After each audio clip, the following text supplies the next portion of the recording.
오늘의 헤드라인 뉴스입니다. 무역 전쟁 불확실성이 다시 대두됨에 따라 미국 증시는 일제히 소폭 하락했습니다. 지난 12일 미중이 무역 전쟁 휴전을 선언함에 따라 일제히 랠리했던 미 증시는 연준 인사들의 금리 인하 신중론 영향도 흡수하며 숨고르기에 나섰습니다. 6일간 랠리를 펼쳐왔던 S&P 500 역시 하락 마감으로 끝맺었습니다. 미국 공화당이 하원에서 감세와 국경 강화 예산 등이 포괄적으로 들어간 메가 법안 처리를 위해 막판 스퍼트에 나서자 트럼프 대통령이 당내 반대파를 압박했습니다. 트럼프 2기 행정부 핵심 법안이 일부 강경파의 반대로 처리되지 못할 수 있다는 우려에 직접 의회를 찾아 설득에 나서면서 향후 당 후보 경선에서 탈락할 수도 있다고 위협한 것으로 전해집니다. 일론 머스크 테슬라 CEO가 적어도 5년은 더 테슬라를 이끌 것이라고 말했습니다. 우려를 키웠던 정치 활동은 줄이겠다고 강조하며 합리적 통제권을 유지하기 위해 충분한 의결권을 확보하고 싶다고 밝혔습니다. 또한 테슬라의 매출이 유럽을 제외한 다른 모든 곳에서는 강력하다고도 강조했다 전해집니다. 트럼프 행정부가 추진하는 품목별 개별 국가 상호관세 문제를 조율하기 위한 한미 정부 간 실무 통상 협의가 시작됐습니다. 이번 한미 협상에서는 미국 측이 비관세 장벽 완화 등과 관련해 어떤 구체적 요구를 제기할지와 더불어 한국이 구상 중인 협상의 시간표에 대해 미국 측이 전적으로 동의할지 여부에도 관심이 쏠리고 있습니다. 시청자 여러분 안녕하세요. 여러분의 성공 투자를 응원합니다. 출발 증시와이드 1부 시작합니다. 진행의 이가은입니다. 어제 뉴욕 증시는 하락하면서 마감했습니다. 무디스의 강등 여파에도 잘 버티더니 단기간에 빨리 올라온 만큼 잠시 숨고르게 들어간 모습이었습니다. 어제 화제의 인물은 머스크 CEO였습니다. CNBC와의 인터뷰를 통해서 다음 달에 텍사스 오스틴에서 예정대로 로보택시 진행하겠다라는 발표가 있었고요. 또 더불어서 오늘 아침에 들어왔던 속보를 보면 트럼프 대통령이 임기 중에 골든돔을 가동하겠다라고 이야기를 내놓게 됐습니다. 골든돔이라고 하면 미국 전역을 방어할 수 있는 시스템을 의미하는데요. 오늘 이 소식이 우리 방산주에게는 또 어떤 영향을 주게 될지도 함께 체크해 보시면 좋겠습니다. 자, 그럼 먼저 오늘 저희가 준비한 코너부터 함께 소개해 드리도록 하겠습니다. 오늘 첫 번째 코너로는 빅애플 스탁 준비되어 있습니다. 현재 대만에서 컴퓨텍스 관련한 행사가 진행됐는데요. 젠슨왕 CEO가 이 자리에서 개인용 슈퍼컴퓨터를 선보이게 됐습니다. 손바닥만한 크기에 연산은 1000조 번 가능하다라고 하는데요. 관련된 내용 잠시 후에 확인해 보겠고요. 두 번째 코너로는 코인 라이브 준비되어 있습니다. 이제 국내에서 대선이 얼마 남지 않았습니다. 대선 후보들도 코인과 관련된 공약들 내놓고 있다고 하는데요. 함께 확인해 보겠습니다. 자, 그럼 출발 증시와이드 1부 본격적으로 시작해 보도록 하겠습니다.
네, 오늘 첫 번째 코너 빅애플 스탁으로 이어가 보도록 하겠습니다. 오늘 도움 말씀에는 서울경제TV 윤경철 본부장 자리해 주셨습니다. 본부장님 어서 오세요. 네, 안녕하십니까. 네, 오늘도 6가지 경제 키워드 준비되어 있습니다. 먼저 첫 번째부터 화면을 통해서 만나보시죠. 네, 오늘의 첫 번째 키워드는 중동 방문 승자 머스크 보겠습니다. 얼마 전 트럼프 대통령의 중동 순방이 마무리됐습니다. 그런데 머스크 CEO가 사실상 승자라는 기사가 보도가 됐는데요. 사우디에서는 스페이스X의 스타링크 서비스가 정식으로 승인이 됐었고요. 아부다비에서는 뉴럴링크 관련한 임상시험도 협약을 체결한 것으로 알려졌습니다. 순방은 트럼프가 갖고 실질적인 혜택은 머스크가 가져갔다라는 내용인데 어떤 부분일까요?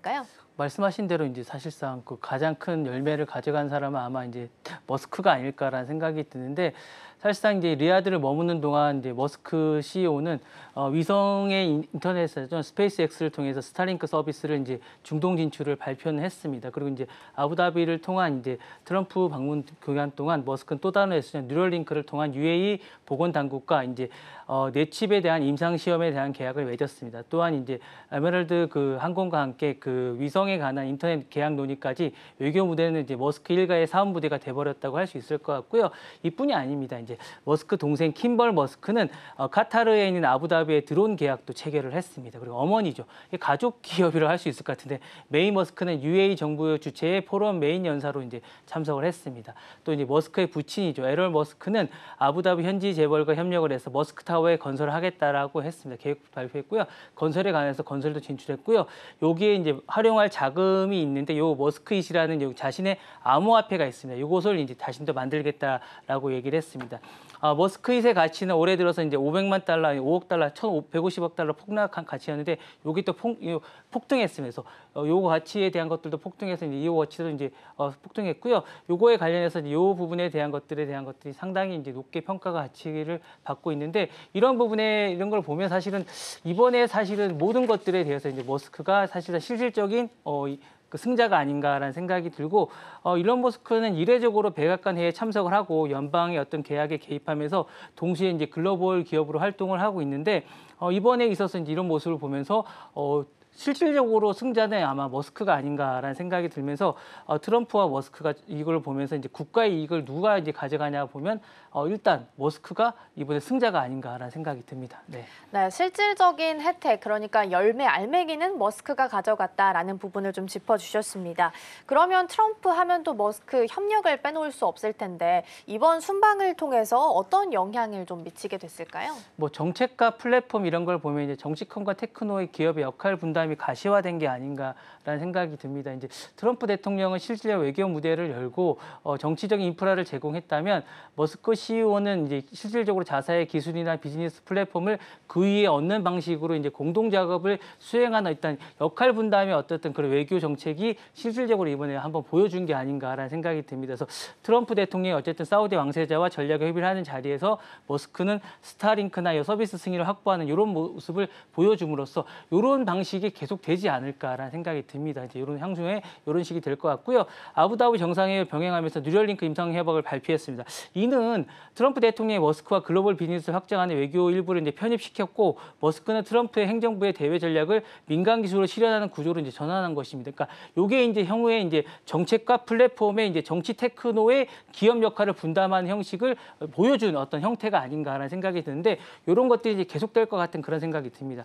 두 번째로는 이제 공생의 정치 경제가 이제 구도가 형성될 것 같은 그런 생각이 듭니다. 그래서 머스크는 이제 행정부의 국제적 정당성과 이제 국제의 어떤 경제 개방성을 어쨌든 진출 통로를 얻었고, 트럼프 대통령 머스크를 통해서 미국의 첨단 기술을 국제적으로 이제 과시하는 이런 걸 하는데 경제 애국주의의 성과물을 내세울 수 있게 되었습니다. 그래서 이처럼 이제 둘의 협력은 기술력과 외교력으로 이제 트럼프식의 신경제 모델로 이제 보여줄 수 있는 어떤 모델이 될 수 있을 것 같은데, 머스크에는 이걸 국가로 우회할 수 있는 어떤 네트워크를 전략으로 가능하게 했는데, 이번에 이게 보여진 게 아닌가라는 생각이 들면서 이제 어쨌든 둘이 같이 보여줄 수 있는 어떤 모델이 보여졌다라고 볼 수 있을 것 같아요. 그래서 이게 될 수 있을 것 같고요. 향후에는 이제 공동의 이해가 이번에 맞아떨어졌다고 할 수 있는데, 이번에 이런 게 보여진 게 아닌가라는 생각이 들면서 어쨌든 그 트럼프로서는 자신의 어쨌든 역량을 보여줄 수 있었고, 이해를 어쨌든 머스크는 자신의 이해를 이번에 통해서 가져간 게 아닌가라는 생각이 들어서 윈윈할 수 있는 어떤 모델이 된 게 아닌가라는 생각이 듭니다. 네.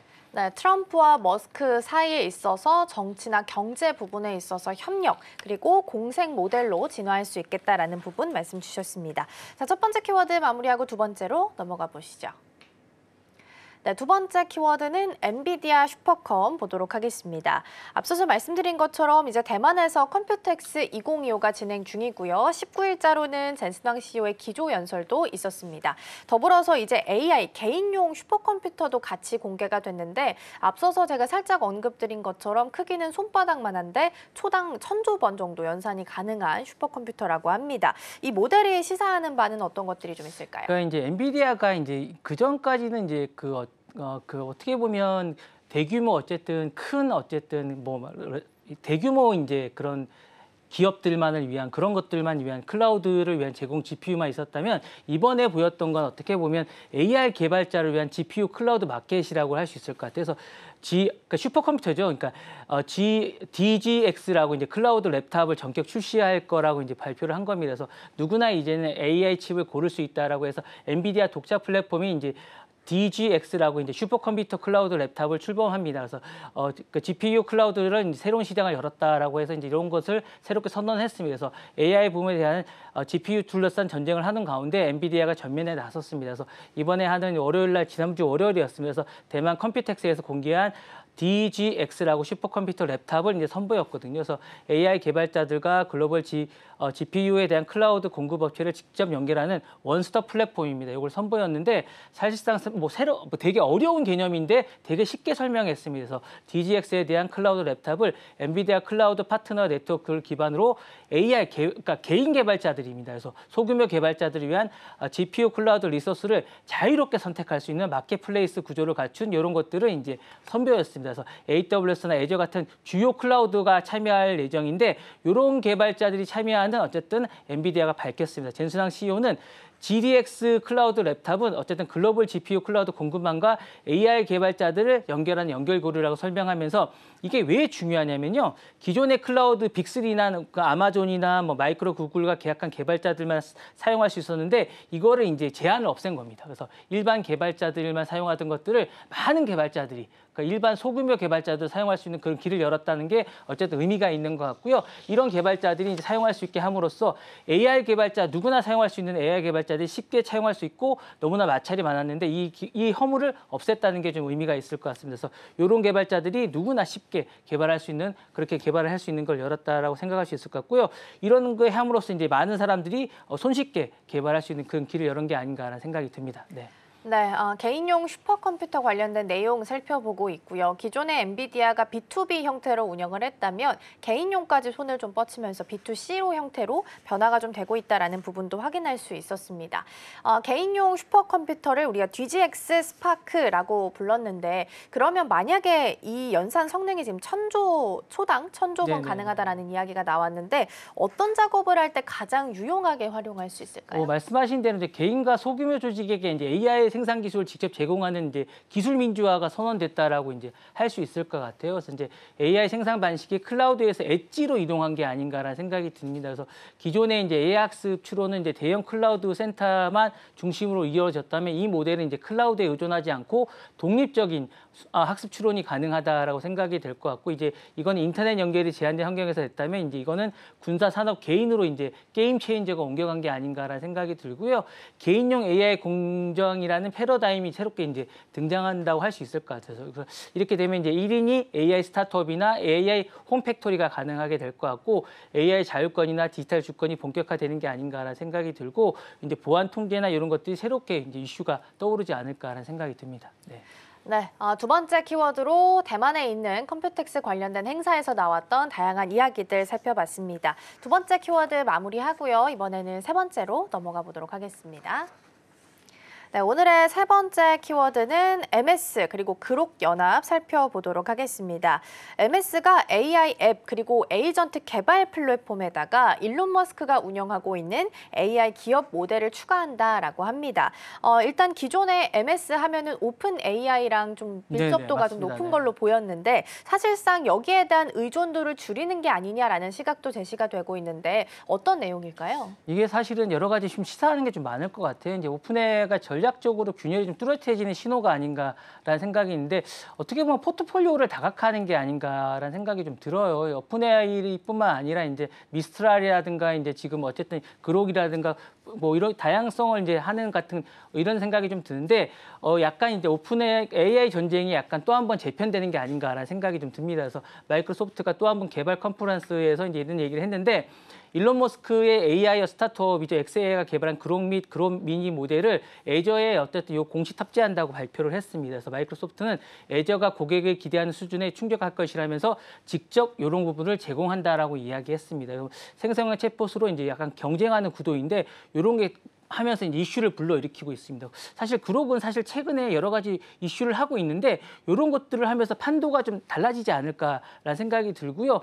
요거는 사실은 또 문제가 되는 건 그 오픈AI가 말씀하신 대로 이제 파트너 사이인데 동시에 요 부분에서 여러 가지로 이제 그 경쟁하는 무도인데 요 부분을 하는 이유는 다양한 모델을 함으로써 이제 여러 가지로 이제 이 애저를 사용한 사용자들에게 다양한 소스를 제공함으로써 다각화하게 해주는 것들이 여러 가지로 좋다고 생각하기 때문에 이렇게 한다고 얘기를 합니다. 그래서 이렇게 함으로써 이제 전략을 구체화하는 것들이 많은 사람들에게 많은 선택권을 주는 게 좋다고 생각하기 때문에 이렇게 하는데 이 부분은 또 다른 게 있는 것 같아서 이렇게 함으로써 이제 견제를 하는 게 좀 있는 것 같습니다. 그리고 또 다른 건 이렇게 함으로써 의존도를 좀 줄이는 게 좋다고 생각하는 것 같아요. 그래서 이렇게 하는 게 의존도를 줄이고 그다음에 이제 견제 수단으로 작동할 수 있다라고 생각하는 것 같고요. 이렇게 함으로써 이제 플랫폼 전쟁이 다각해지지 않을까라고 생각하는 것도 있고 향후에 좀 약간 좀 재밌어지지 않을까라고 생각해지는 것 같고 좀 그다음에 이제 독점이나 의존도를 탈피하고 그다음에 머스크계 생태계를 자신들에게 또 편입함으로써 좀 더 다양한 것들을 좀 지켜봐야겠다는 생각을 좀 하는 것 같습니다. 그리고 이제 AI 파운드리 사업도 본격화되지 않을까라는 생각이 듭니다. 그리고 빅테크 간의 견제와 강화가 좀 더 강화되지 않을까라는 생각도 듭니다. 그래서 좀 더 지켜보면 좀 다양성이 좀 지켜지지 않을까라는 생각도 듭니다. 네. 네, 다양한 뭐 제조업 기업들도 단일 벤더일 때 좀 상당히 부정적인 영향을 많이 받을 때가 있죠. 특히나 가격적인 부분에서요. 그걸 이제 소프트웨어 측면에서 좀 살펴보게 된다면 마이크로소프트랑 오픈 AI가 사실 밀접한 관계가 있었지만 이에 대해서 살짝은 균열이 좀 보이고 있다라는 부분을 확인할 수 있는 것 같습니다. 그러면 향후 이렇게 MS의 AI 전략을 좀 살펴봤을 때 개발자 컨퍼런스 같은 경우에서는 어떤 변화가 좀 있을까요? 일설에는 약간 사이가 나빠진 게 아닌가라고 얘기하는데 이런 데 대해서는 이제 대답을 해주지 않았어요. 근데 이제 어쨌거나 이제 보면 이제 멀티 모델 강화를 하면서 애저가 이제 약간 AI의 스위스 중립화가 되려고 하는 게 아닌가라는 생각이 좀 있는 것 같아서 오픈 AI라든가 XAI라든가 메타라든가 이런 미스트랄이라든가 이런 것들을 동시에 수용하려는 MS의 전략은 모든 주요 AI 모델의 중립 호스트가 되겠다는 뜻이라고 이제 생각이 듭니다. 그래서 이런 게 Bring Your Own 모델이라는 기능을 강화하겠다는 뜻이 좀 될 것 같은 생각이 좀 들고요. 두 번째로는 이제 AI 중심의 어떤 UX 모델이죠. 약간 이런 것들을 가지면서 자신이 개인화된 AI의 어떤 에이전시 플랫폼으로 전환할 가능성이 좀 높다라고 생각할 수 있을 것 같아요. 그래서 XAI에 협력한 새로운 타입의 이런 것들은 실시간으로 자신들의 어떤 감성 반응의 에이전시도 이제 데모할 수 있다라고 생각할 수 있을 것 같고 이런 것들을 하면서 다양하게 하면서 최적화된 모델을 자신이 나중에 선택하겠다라는 생각을 좀 할 수 있을 것 같아요. 그러면서 자신들이 AI 파운드의 플랫폼에 이제 이런 것들을 하면서 자신들이 연동되는 것들을 하면서 나중에 자신들이 어쨌든 강화하면서 자신들이 선택하고 자신들이 주도해 나가겠다라는 생각을 좀 할 수 있는 것 같습니다. 그래서 자신들이 선택당하지 않겠다. 이런 것들이 좀 강한 게 아닌가라는 생각이 들고 온 디바이스 AI와 하이브리드 추론 전략을 좀 하는 것 같습니다. 그래서 퀄컴이라든가 ARM이라든가 인텔과 협력해서 어쨌든 PC 모바일의 추론 모커를 초대하면서 이런 것들을 이제 개발 프레임화를 공개할 수도 있다는 생각도 좀 하면서 향후에는 이런 것들을 하면서 자신들과의 나름 것들이 다양화하면서 향후에는 자신들도 이런 것들을 만드는 것들도 생각해 볼 수 있는 것들도 하지 않을까라는 생각들을 좀 하게 될 것 같습니다. 그래서 향후에는 자신들도 AI를 만들 수 있는 뭔가를 만들지 않을까라는 생각도 하게 될 것 같습니다. 그래서 이런 것들도 함하지 않을까라는 생각도 합니다. 네. 네, 오픈 AI 그리고 MS 그록까지 3자에 관련된 내용까지 함께 좀 살펴봤고요. 세 번째 키워드 마무리하고 네 번째로 넘어가 보시죠. 네, 네 번째 키워드는 AI 규제 10년 금지 보도록 하겠습니다. 어제 살짝 이야기했던 것처럼 새 회계연도 예산안 통과가 지금 계속해서 진통을 겪고 있는 상황입니다. 이 예산안에 포함되어 있는 것 중 하나가 AI 규제 유예 조항인데요. 이 조항 때문에 100개 이상의 기관으로부터 강한 반발에 직면했다라고 합니다. 도대체 어떤 조항이길래 기관들에서 이렇게 반대를 하고 있는 건가요? AI 규제를 이제 연방 정부가 독점하겠다라는 거고 10년간 규제에 대해서 이제 뭔가 금지하겠다는 조항입니다. 그러니까 워싱턴에서 이제 뭔가 이제 요 10년간 주 정부가 인공지능의 규제를 전면 금지할 수 있던 내용에 대해서 이제 미국의 50개 주가 이제 동시에 반발하고 있는데요.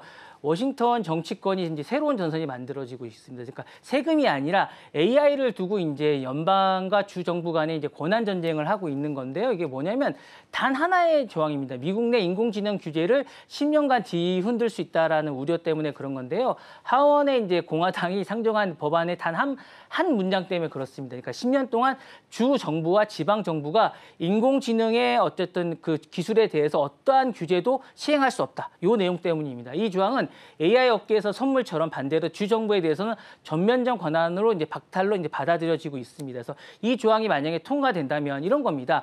AI 채용이나 어쨌든 알고리즘이나 주택 대출 결정 모델이라든가 딥페이크 정치 광고라든가 이런 것들에 대해서 광범위한 어떤 인공지능 시스템에 대해서 지방 수준의 법적 제재가 전면 금지됩니다. 그러니까 아무것도 할 수가 없습니다. 그래서 이렇게 되면 이제 정치권에 대해서는 찬반 구도가 있습니다. 공화당 측은 AI의 주경계를 인식 못한 채 그리고 뭐 연방이 규제를 해야 된다는 입장을 고수하고 있고요. 뭐 특히 테드 크루즈 의원 같은 경우에는 AI의 성장을 위해서 10년간 학습 유예 기간을 제한하면서 이제 이렇게 얘기하면서 반발을 하고 있고요.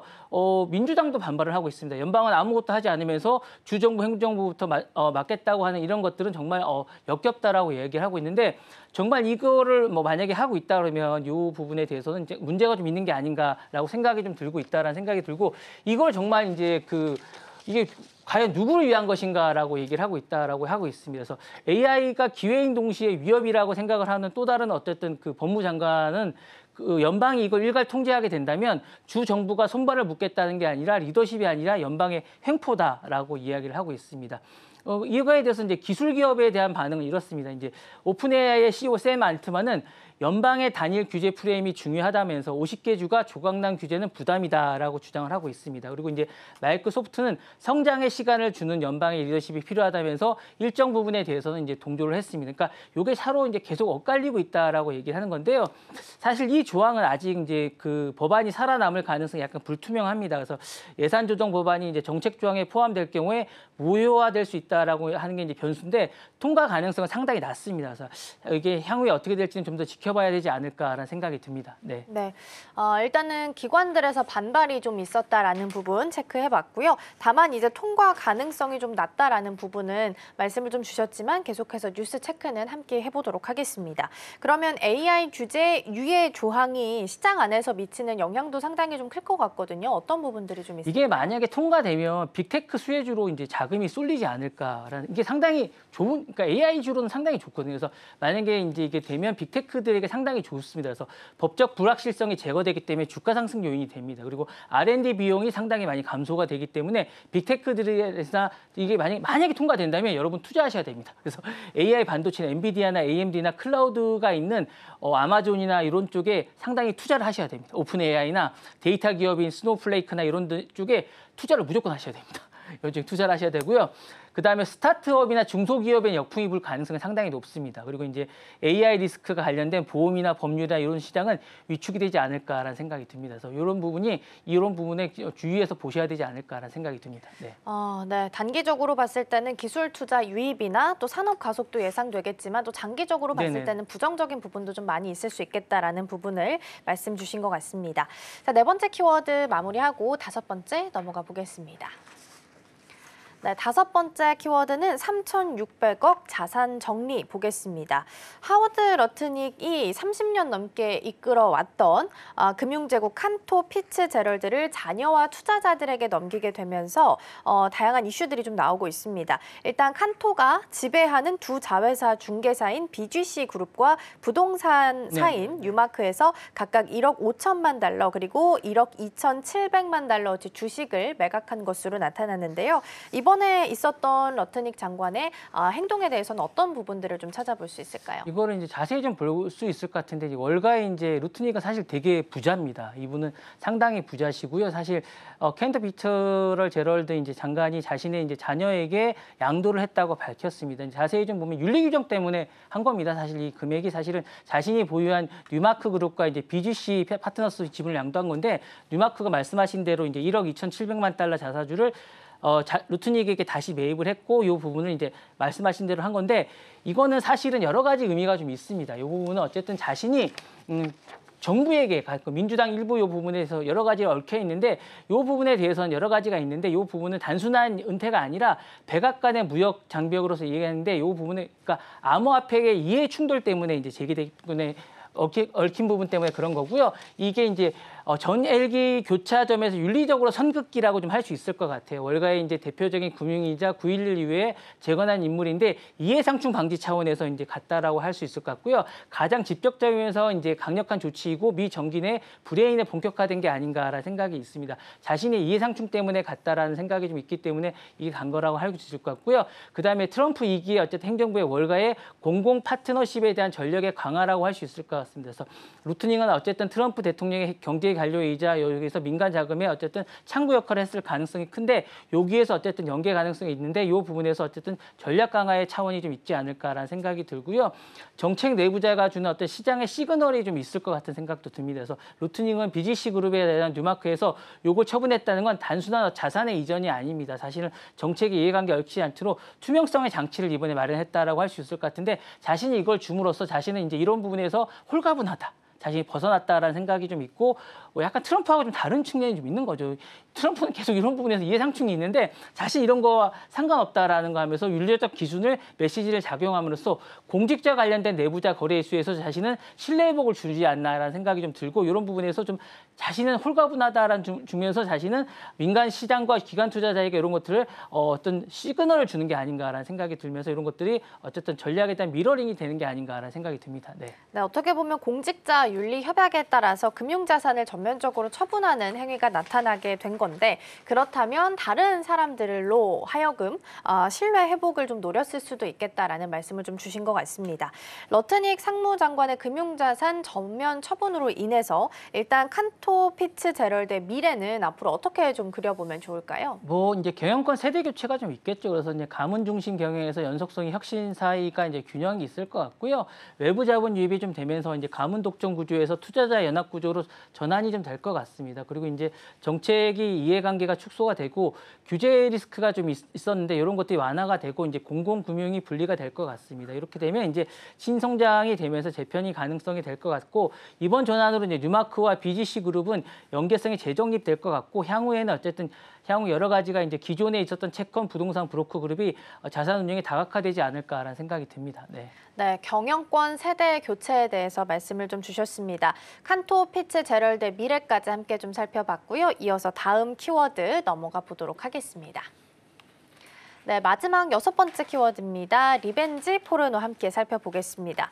트럼프 대통령이 불법 디지털 성폭력 콘텐츠를 48시간 이내 SNS에서 삭제하도록 하는 리벤지 포르노 처벌을 강화하는 행정명령에 서명을 했습니다. 그리고 이 자리에는 잘 나타나지 않았던 부인 멜라니아 트럼프도 법안 서명식에 참석한 것으로 알려져 있는데요. 이번 서명이 시사하는 바는 어떤 게 있을까요? 사실은 이 상당히 좀 의미가 있는 것 같아요. 여러 가지 의미가 좀 있고 사실은 멜라니아 그 백학이 같이 이제 나란히 입장을 했었고 멜라니아 여사가 이제 SNS에 이제 그 인공지능을 디지털 사탕에 이제 비유하면서 그 위험성은 중독을 넘어 감정과 신념의 생명을 위협할 수 있다라고 이제 했습니다. 이 부분에 대해서 상당히 의미가 있다라고 할 수 있을 것 같고요. 이 캠페인의 연장선 사항이기도 합니다. 그러면서 이제 이 법안은 사실상 상하원에서 409대 2라는 압도적인 초당적 찬성을 통과했고 민주당 클로버시 의원과 공화당 테드 크루즈가 공동 발의했던 법안입니다. 그래서 도널드 트럼프 대통령도 이날 같이 참석을 하면서 사실은 이제 이날 푸틴 러시아 대통령 통화 전에 이제 이루어졌던 약간 요 의원이었거든요. 이거 하면서 이제 멜라니아 그 여사에게 이제 정말 아름다운 광경이라고 얘기하면서 멜라니아 없었다면 이 일은 불가능했을 거다라고 이제 얘기를 했습니다. 그러면서 트럼프 대통령은 서명식 직전 푸틴 대통령과 관련 통화를 나눈 사실을 언급하면서 푸틴이 멜라니아를 존경한다라고 농담도 던지면서 웃음을 자아내기도 했습니다. 그러면서 이 법안은 사실은 단순한 법이 아니라 인공 플랫폼 시대에 맞서면서 이제 이런 상징적인 게 아닌가라는 생각이 듭니다. 그러면서 이게 어쨌든 디지털 성범죄를 규제를 하고 진영 논리를 초월한 약간 사회적인 합의가 아닌가라는 생각도 듭니다. 그래서 요거는 이제 이 디지털 성범죄의 처벌에 나선 건 약간 공화당이 이례적이라고 할 수 있을 것 같고요.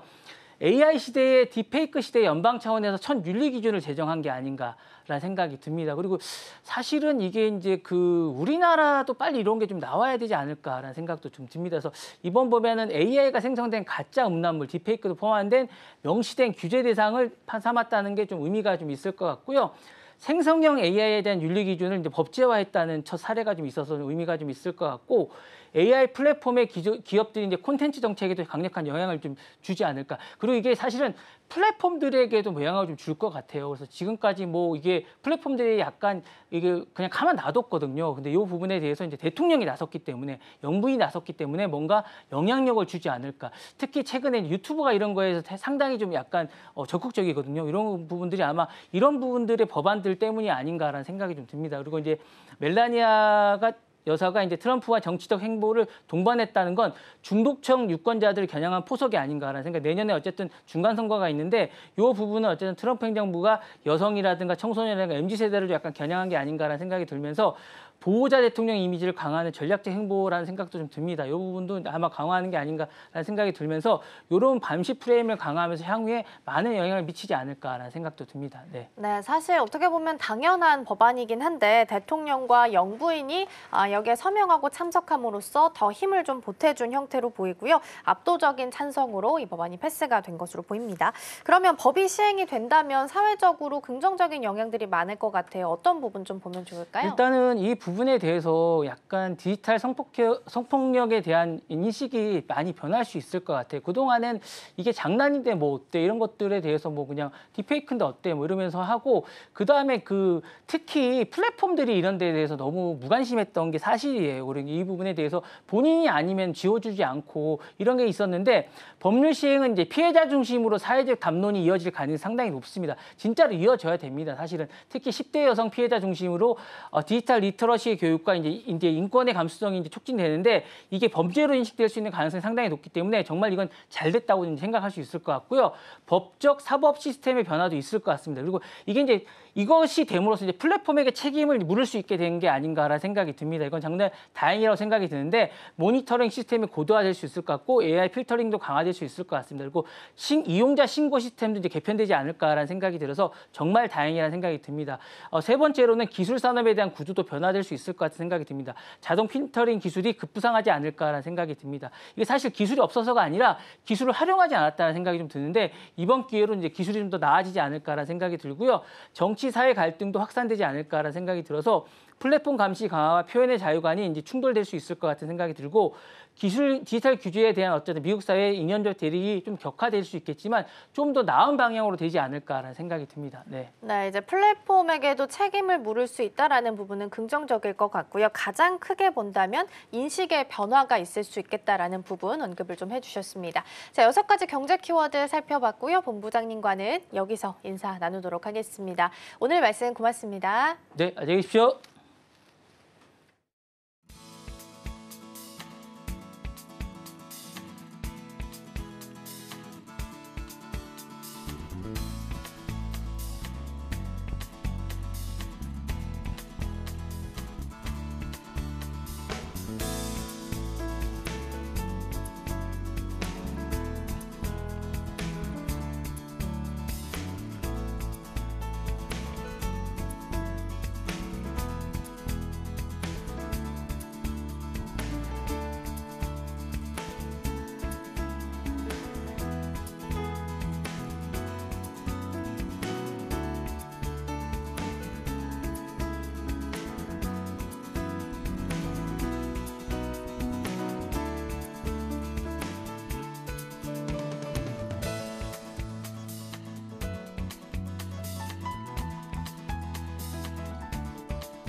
오늘 아침 빼놓을 수 없는 암호화폐 소식 전해드립니다.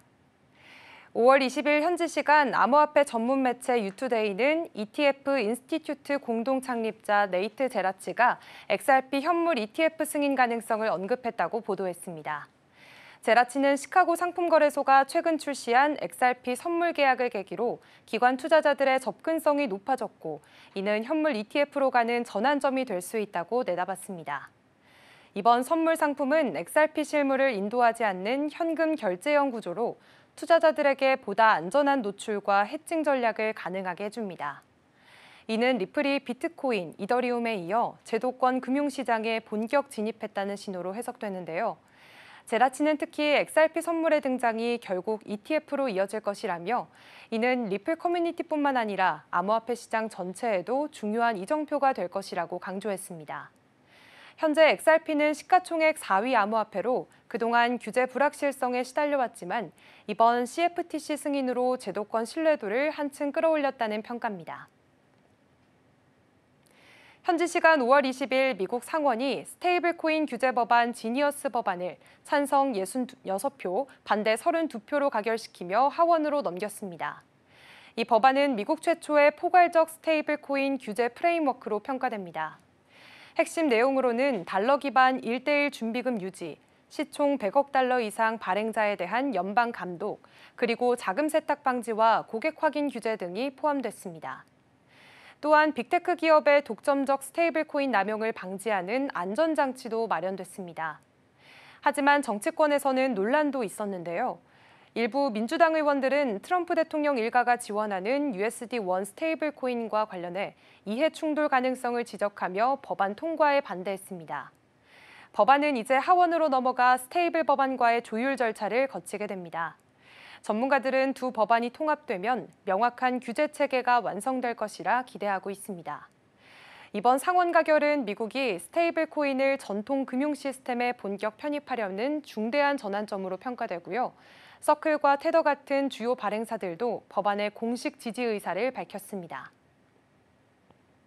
현지 시간 5월 20일 미국 증권거래위원회가 비트와이즈와 21쉐어스가 신청한 솔라나 현물 ETF에 대한 심사 결정을 또다시 연기했습니다. 이번엔 단순 연기를 넘어 ETF 승인 요건에 대한 심층 조사에 착수했다는 점에서 주목되는데요.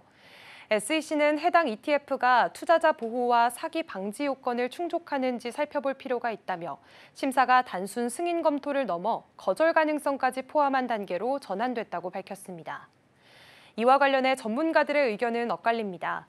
블룸버그 애널리스트 제임스 세이퍼트와 에릭 발추나스는 솔라나 ETF의 승인 가능성을 90%로 평가하며 여전히 낙관적인 전망을 내놨습니다. 참고로 XRP는 85%, 도지코인 80%, 카르다노는 75% 수준으로 분석됐습니다. 한편 CME는 최근 솔라나 선물 상품을 출시하며 제도권 투자 통로를 확대 중이고요. 솔라나 가격은 현재 166달러로 전일 대비 0.64% 상승했고 RSI는 55를 나타내며 중기 반등 가능성도 열려있는 상황입니다. 현지 시간 5월 19일 투자 전문 매체 더 모틀리풀은 트럼프 행정부가 추진 중인 전략적 비트코인 비축안이 이해 상충 논란과 정치적 반발로 인해 2026년 이후로 법제화가 미뤄질 가능성이 크다고 보도했습니다. 트럼프 대통령은 취임 초기부터 암호화폐 친화적인 행정명령을 잇따라 발표했으며 3월에는 미국 정부의 비트코인 보유를 공식화하는 행정명령까지 내놨습니다. 하지만 트럼프 가족이 연관된 암호화폐 프로젝트와 밈코인 논란이 확산되며 정치권 내부 갈등이 커졌고 여야 합의도 무너진 상황입니다. 특히 한 민주당 의원은 스테이블코인 계약과의 이해 상충을 이유로 하원 회의장을 이탈하는 등 파장이 커졌고 이 여파로 관련 법안 논의까지 연기됐습니다. 문제는 이 비축안이 단순 보유를 넘어 실제 매입까지 포함되기 때문에 의회의 별도 예산 승인 절차가 필수라는 점입니다. 현재 예측 시장에서도 해당 비축안의 연내 통과 확률은 38%에 불과하며 이는 3월의 70%에서 크게 낮아진 수치입니다. 다만 현물 비트코인 ETF에는 자금 유입이 꾸준히 이어지고 있어 시장에서는 장기적인 상승 가능성에 여전히 무게를 두고 있습니다. 미국 증권거래위원회가 디지털 자산 시장을 포함한 혁신 금융 분야에 대한 규제 기조를 대대적으로 전환하겠다고 밝혔습니다. 19일 열린 SEC 스픽스 컨퍼런스에서 폴 애킨스 의장은 SEC는 혁신을 두려워하지 않는다며 디지털 자산 시장에 명확하고 친화적인 규제 환경을 만들겠다고 강조했습니다.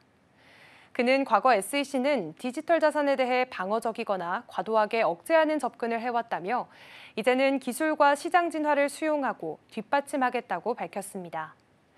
애킨스 의장은 특히 증권과 비증권을 한 플랫폼에서 보관 거래할 수 있도록 허용하는 방안을 제안했으며 이를 통해 투자자 비용을 줄이고 시장 효율성을 높이겠다고 설명했습니다.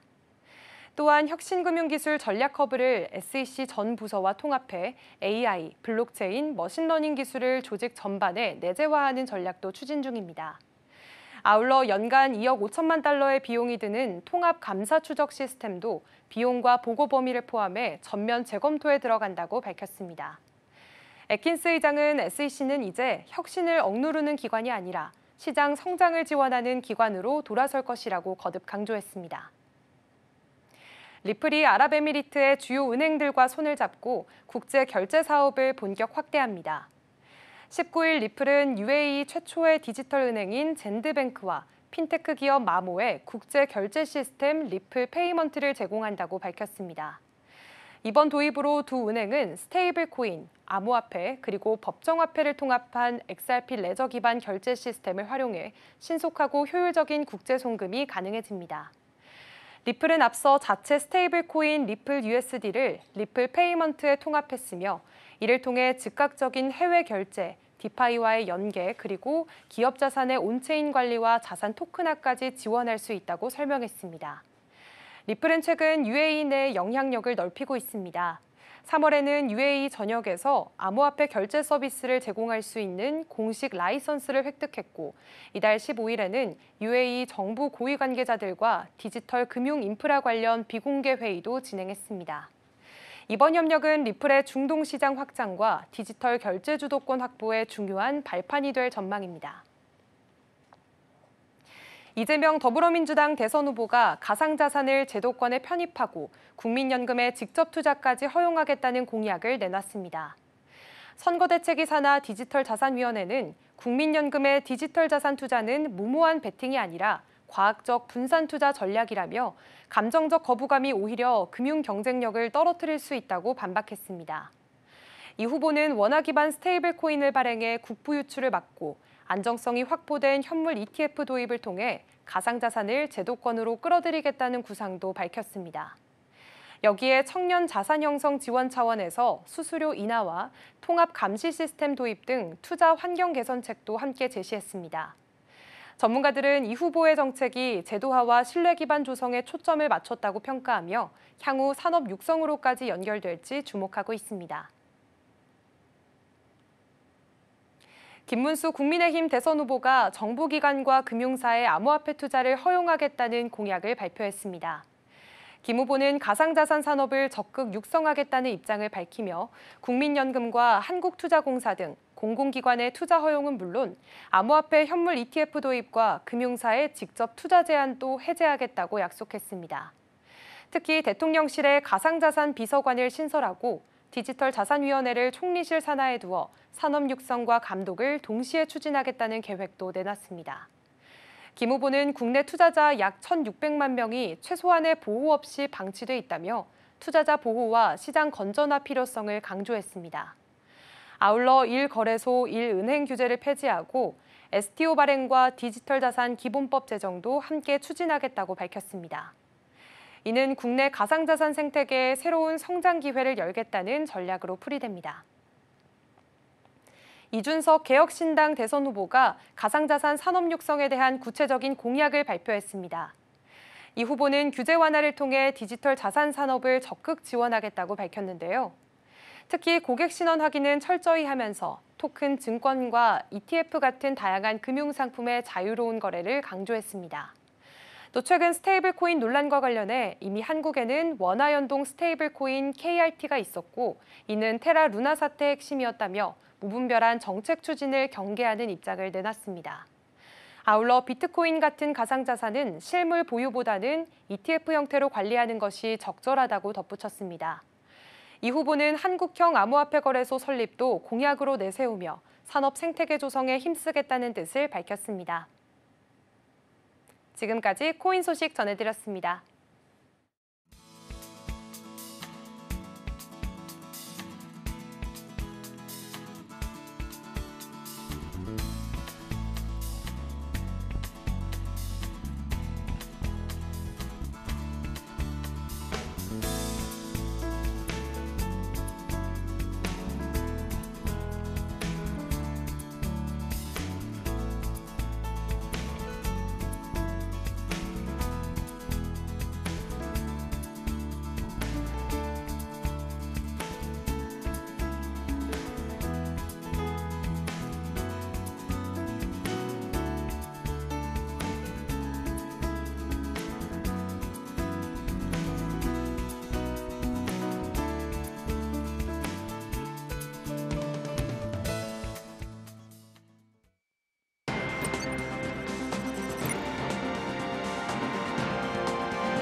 전일장 이슈 오늘장 분위기 짚어보겠습니다. 스탁포인트 시간입니다. SCTV 이민 전문가와 함께합니다. 어서 오세요. 네, 안녕하세요. 네, 일단 간밤 뉴욕 증시부터 체크해 보겠습니다. 뉴욕 증시는 이 눈치 보기 장세가 이어졌습니다. 그동안 좀 상승 흐름이었었는데 숨고르기에 들어간 모습이었는데요. 3대 지수 약보합권에서 마감을 했고요. S&P 500 지수도 7거래일 만에 하락 흐름 이어졌습니다. 하지만 그래도 빅테크 기업들의 여러 행사들이 있었는데요. 이런 시세들이 오늘 우리 시장에서도 받아줄 수 있을지 함께 체크를 해보겠습니다. 일단 어제 시장을 좀 복기를 해보겠습니다. 어제 IRA 세제 혜택 조기 폐지 소식으로 인해서 2차 전지들의 낙폭이 강했습니다. 5% 이상으로 하락을 하면서 좀 지지부진한 흐름 이어졌었는데요. 업종별로 요즘 호재와 악재가 분명하게 나뉘어지는 것 같습니다. 전문가님과 함께 어제 시장부터 복기를 한번 해보겠습니다. 아무래도 좀 악재가 있으며 큰 폭으로 떨어지는 것이 느껴지는데요. 어제 2차 전지주들도 5% 이상 하락을 하게 했잖아요. 어제 시장 전반적으로 어떻게 보셨을까요? 뭐 시장 오전에 이제 우리가 같은 시간에 봤을 네. 때는 뭐 괜찮다, 뭐 잘 버텨준다라고 그러니까요. 했는데 2차 전지를 필두로 해가지고 네. 시장이 빠지다 보니까 어저께는 전강 후약의 시장이었다. 좀 많이 아쉬웠던 시장으로 여러분들 생각을 해주시면 될 것 같고요. 아마 오늘 이제 장 초반부터는 좀 어저께 떨어졌던 낙폭을 약간은 회복하면서 좀 올라갈 것 같습니다. 현재 코스피 선물지수 자체도 약간은 좀 반등을 보여주는 걸 보니까요. 일단 시장은 상승 출발을 할 것 같은데요. 지금은 뭐 계속해서 말씀드리지만 코스피 기준에서 전고점이 2650포인트를 뚫을 만한 모멘텀이 아직은 보여지진 않는다라는 점을 여러분 좀 확인을 하셔야 될 것 같고, 그러면은 지금 현재 지수 단으로 움직여야 되는 대형 종목들 위주로는 현재 시장은 좀 받쳐주지는 못하고 있습니다. 그렇기 때문에 개별 테마 쪽으로 보셔야 될 것 같죠. 현재는 뭐 어저께 예를 들어서 2차 전지가 빠져서 전체적인 시장은 좀 빠졌지만 계속해서 원전 쪽은 좋은 모멘텀이 나오면서 추가 상승 모멘텀이 나왔고, 그리고 그간 눌려왔었던 전력기기라든지 변압기 테마 쪽이 좀 눌려줬는데 어저께 뭐 현대일렉트릭이라든지 LS 일렉트릭, 전기, 전선 뭐 이런 관련된 종목들이 같이 좀 올라갔습니다. 이런 걸 어떻게 해석을 해드려야 되냐면요. 일단은 원자력과 전력은 같이 짝꿍처럼 좀 가져가셔야 된다. 거기에 가장 골인 지점은 AI라고 보시면 되는데, 계속되는 지금 대만에서의 그 젠슨왕의 모멘텀이라고 하죠. 젠슨왕이 뭐 슈퍼컴퓨터를 대만에 짓겠다. AI 쪽에 대해서 대만과 함께 협력을 하겠다. 이런 얘기가 나오다 보니까 결국에는 AI 데이터 센터, AI 가속기를 돌리려면은 그만큼의 전력이 필요합니다. 그 전력을 만드는 건 원전이고요. 그 전력을 만들어낸 거를 AI에 쓸 수 있게 변압을 해주는 건 변전기라든지 변압기, 그런 역할을 하고 있으니까요. 아직은 추가적인 상승 모멘텀은 저는 좀 남아있다라고 보여지기 때문에 현재는 시장 전체적인 지수단, 그러니까 시가총액 무거운 종목으로 좀 가신다라기보다는 개별 종목이죠. 개별 테마 이슈로 좀 가져야 되는 게 훨씬 더 좀 좋아 보인다라고 생각을 합니다. 어저께 시장은 솔직히 좀 빠지면은 안 되는 시장이었고요. 빠지는 거에 대해서 조금은 받아들이기 힘들었던 시장이었는데 결국에 2차 전지 테마의 하락에 의해서 전체적인 분위기가 조금 퇴색됐기 때문에 오늘은 장 초반부터는 약간은 좀 좋은 흐름 나올 것 같으니까요. 일단은 시장 좀 지켜보도록 하겠습니다. 네, 좋습니다. 아무래도 그래도 이 뉴욕 증시에서 M7 기업 중에 테슬라만이 그래도 상승부를 켜줬습니다. 마찬가지로 어제 2차 전지들이 많이 빠진 만큼 오늘은 같이 좀 훈풍이 들지 않을까라는 이야기까지 해주셨으니까 이 점 참고해 보시면 좋을 것 같습니다. 그럼 테슬라와 2차 전지 이야기 먼저 좀 해보면 좋을 것 같은데요. 간밤에는 이 테슬라에서 이 로보택시에 계속 주목하고 있잖아요. 6월부터 지금 시행을 하겠다, 시범 운영을 하겠다라는 이야기가 나왔습니다. 그러다 보니 이 간밤의 장중에는 4% 급등하는 흐름까지도 나타나기도 했었거든요. 오늘 시세 조금은 받아갈 수 있을 것이다라고 예측은 해주셨지만 좀 2차 전지 흐름 굉장히 또 걱정하시는 분들이 굉장히 많으실 것 같아요. 어떻게 투자 전략 세워보면 좋을까요? 지금 2차 전지는 일단 대장주의 움직임을 좀 봐야 되는데 이제 어제 LG에너지솔루션이 역시나 최저가를 또 찍으면서 내려갔어요. 네. 그래서 전체적인 분위기를 끌어올려주지는 못하고 있습니다. 그게 맞기는 맞는데요. 뭐 여기서 지금 더 떨어진다 안 떨어진다를 예측드리기는 좀 애매해요. 근데 우리가 원래 지켜줘야 됐었던 31만 5천 원짜리를 깨고 내려왔기 때문에 추가적인 하락은 어쩔 수가 없습니다. 근데 제가 보기에도 이번 주 중에는 2차 전지 종목들이 기술적인 반등은 들어올 거라고 보여집니다. 그렇지만 제가 지금 말씀드린 기술적인 반등일 뿐 추세적인 반등이라는 게 있는 거거든요. 이제는 바닥을 다 다져놓고 이젠 좀 올라갈 일만 남았네 라는 느낌이 아니라 생각보다 주가가 더 떨어졌기 때문에 추가적으로 더 떨어지지 않고 기술적인 반등, 그러니까 단기적인 관점에서는 반등이 나올 수 있겠다라고 예측을 좀 드리는 겁니다.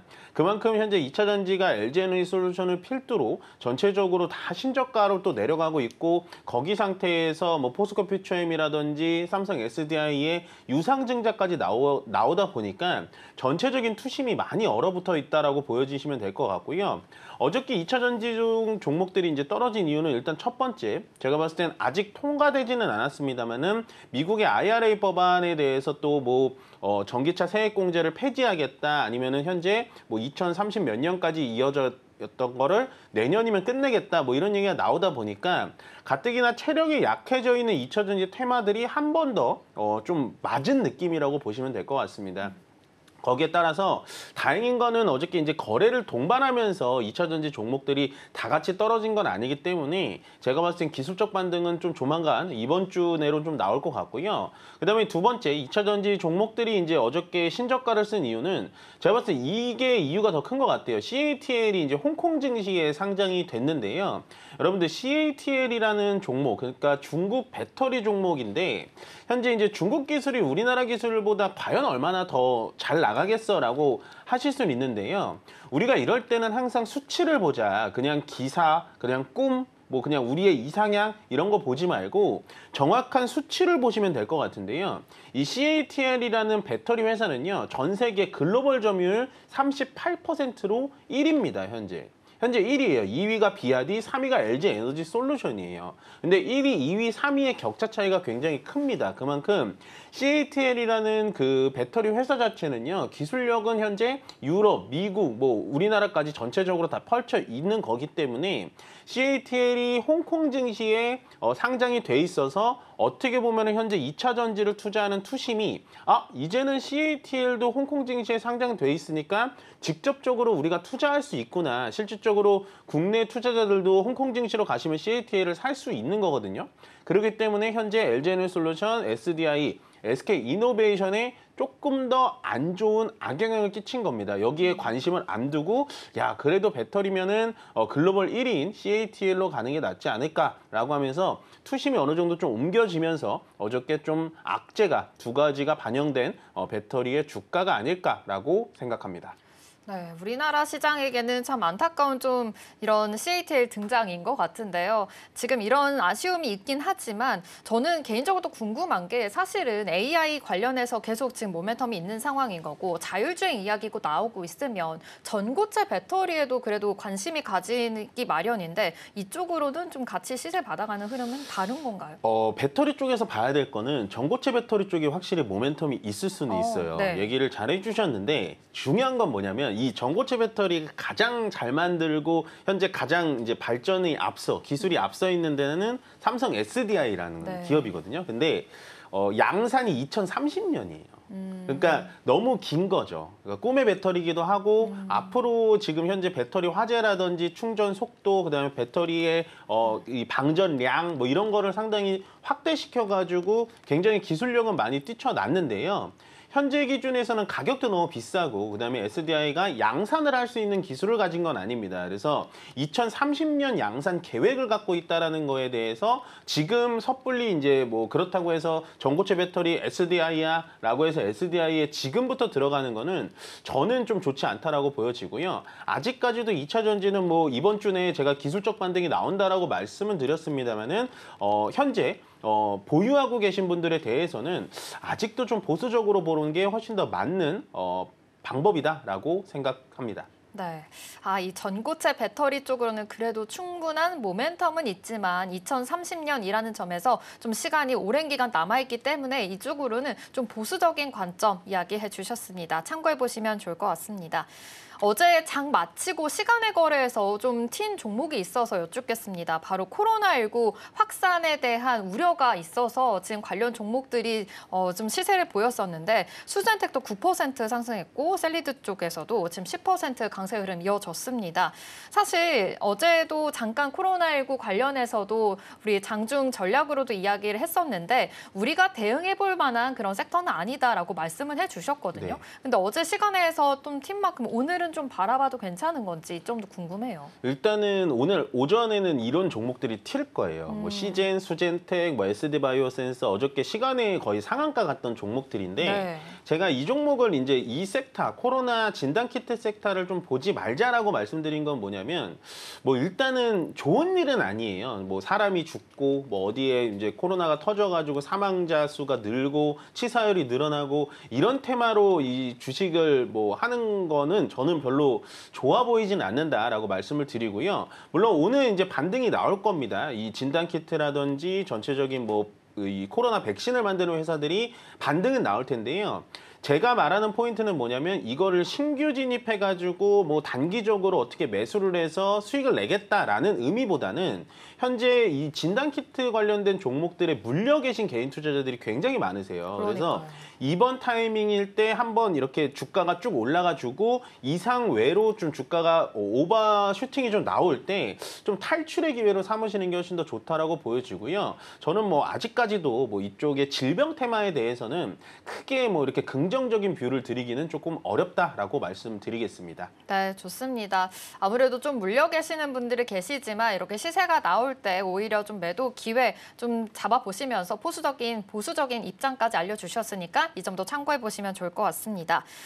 요즘 이 반도체 쪽으로 계속 이야기하고 있고 사실 AI에 대한 이제 시기대가 돌아온 만큼 미래 먹거리에 대한 이야기 계속 하고 있잖아요. 어제는 젠슨왕 CEO가 이런 퍼포먼스를 보였습니다. SK하이닉스의 부스에 찾아오면서 사인을 했습니다. 그러다 보니 SK하이닉스 안 그래도 계속해서 지금 모멘텀 받고 있고 긍정적인 요소가 있는데 어제의 퍼포먼스, 오늘의 시세 더 받아갈 수 있을까요? 뭐 이제 워낙 사인을 하는 걸 좀 좋아하시긴 해요. 예, 사인하는 걸 좋아하시긴 하는데 그만큼 이제 너랑 나랑은 원팀이다라고 얘기를 하는 것 같습니다. 네. 지금 뭐 역시나 엔비디아가 움직여주면 당연히 하이닉스밖에는 영향을 받을 수 없다라고 정말 많이 말씀을 드렸던 것 같은데요.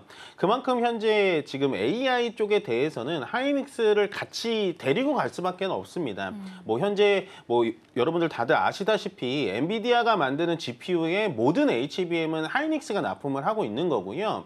현재 HBM3 이 8단을 납품하고 있지만 아마 다음 분기부터는 12단을 납품하는 걸로 좀 알려져 있고 거기다 지금 현재 블랙웰 다음이 루빈이라는 그 칩이거든요. 루빈에 들어가는 HBM 6세대도 아마 지금 샘플링까지 거의 끝난 걸로 알고 있습니다. 더군다나 현재 대만에 열리고 있는 그 컨퍼런스 기술 전시회에 대해서도 SK하이닉스가 HBM 5세대부터 6세대까지 다 진열을 해놨다는 걸 보니까 아마 뭐 젠슨왕의 그런 퍼포먼스는 좀 워낙에 강하기 때문에 역시나 지금은 엔비디아와 하이닉스는 동반으로 좀 보시는 게 아직도 맞다. 그리고 AI에 대해서는 하이닉스가 역시나 대장주구나라는 걸 어저께 다시 한번 확인하는 자리였다라는 생각이 들었습니다. 네, SK하이닉스 지금 예측가로는 1% 상승 흐름 보여질 것으로 보이고요. 반도체 투톱도 오늘 상승불 켜주고 있습니다. 오늘 양시장 모두 그래도 상승 출발할 것으로 보이니까 일정 포착해 보시면서 투자 포인트 잘 세워보시기 바랍니다.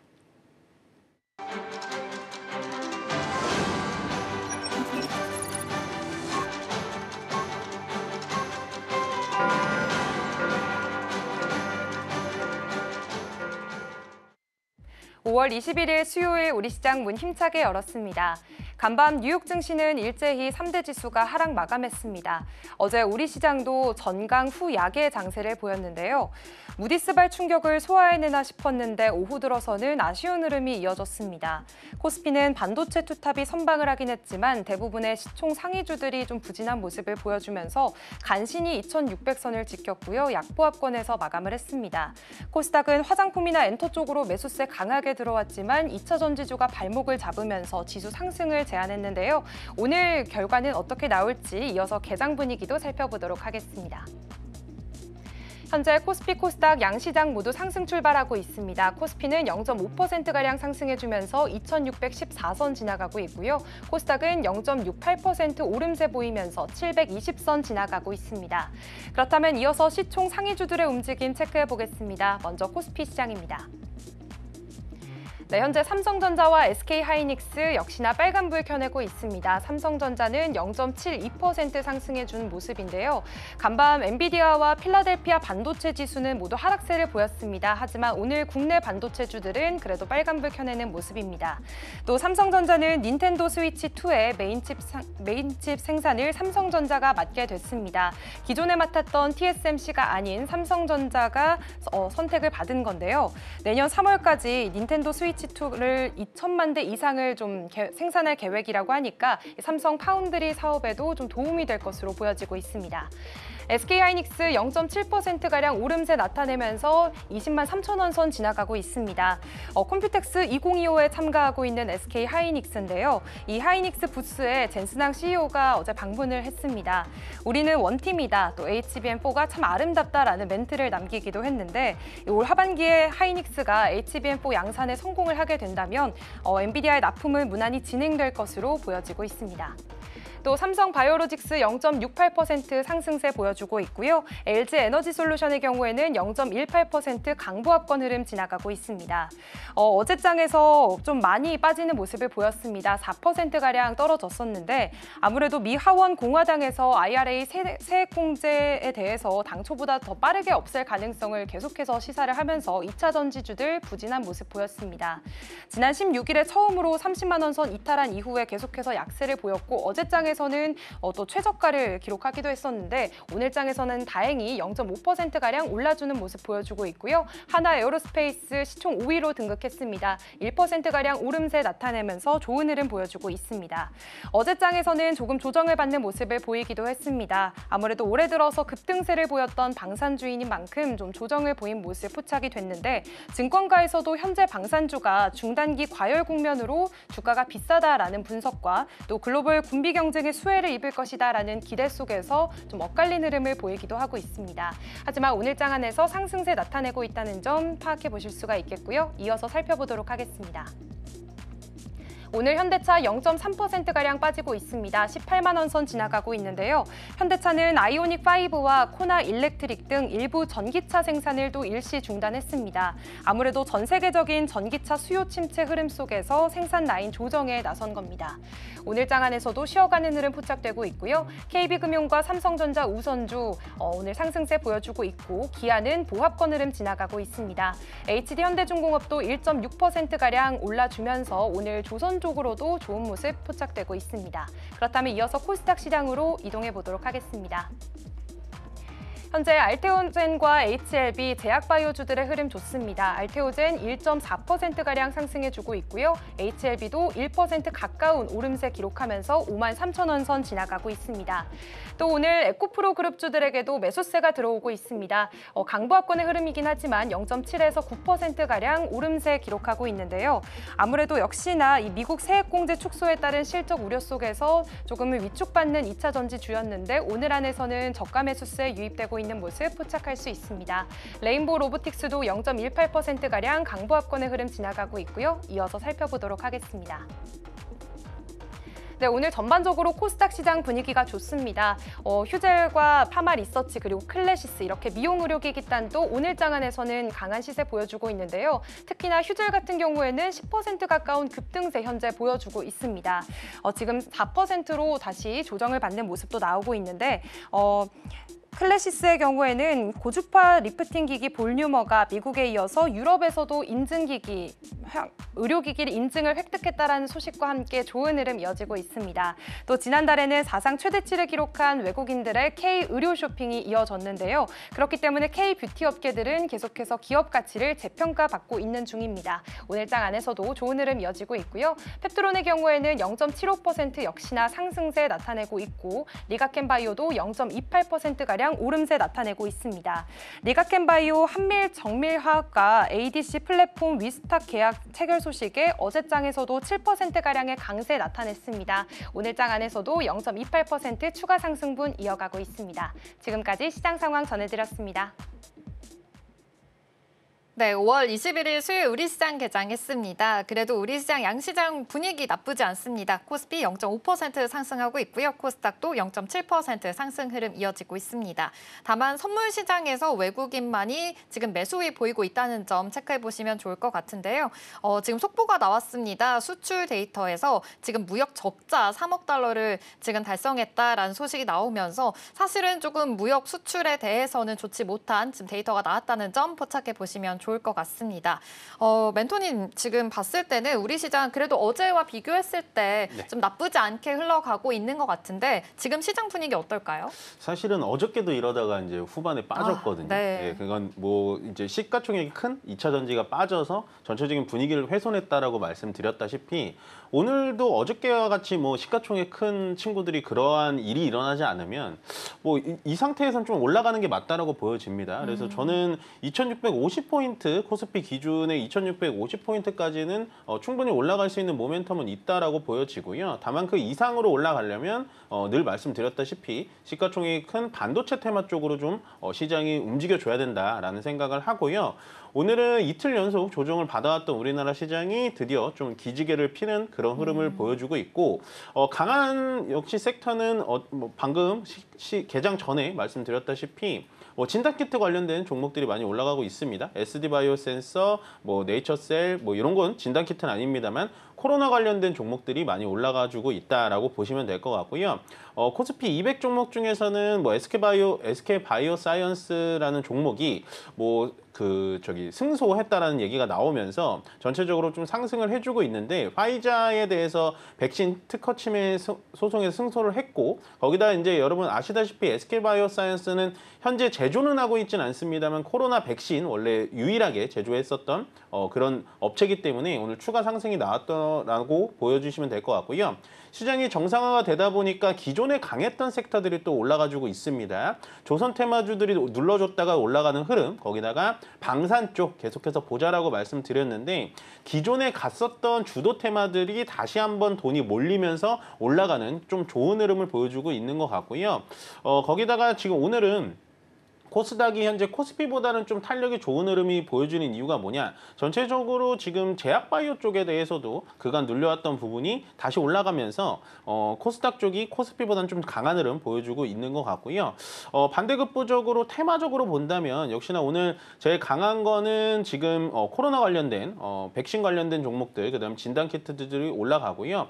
그 다음에 우주항공 쪽이 오랜만에 또 강한 흐름 보여주고 있네요. AP위성이 뭐 단독 공급 계약 얘기가 나오면서 시장을 끌어주고 있고 그 밑에 뭐 세트랙 아이라든지 루미르, 컨택 뭐 이런 종목들 보시면 될 것 같고 시장 대비 좀 약한 흐름을 좀 보겠습니다. 계속 그간 좋았던 건설기계 쪽 오늘은 조금은 눌려주는 흐름 나오고 있는데요. 뭐 러시아 우크라이나 재건 얘기 나오고 거기다가 트럼프 대통령이 중재를 좀 강하게 하고 있다 얘기가 나오니까 그간 좋았었는데 오늘 좀 조정을 받는 흐름 그다음에 제가 장 시작 전에 말씀드렸던 전선 관련된 종목들도 어저께 상승 대비해서는 시장에 강한 거 대비해서는 오늘은 조정을 받아주고 있다 정도를 체크해 주시면 될 것 같고요.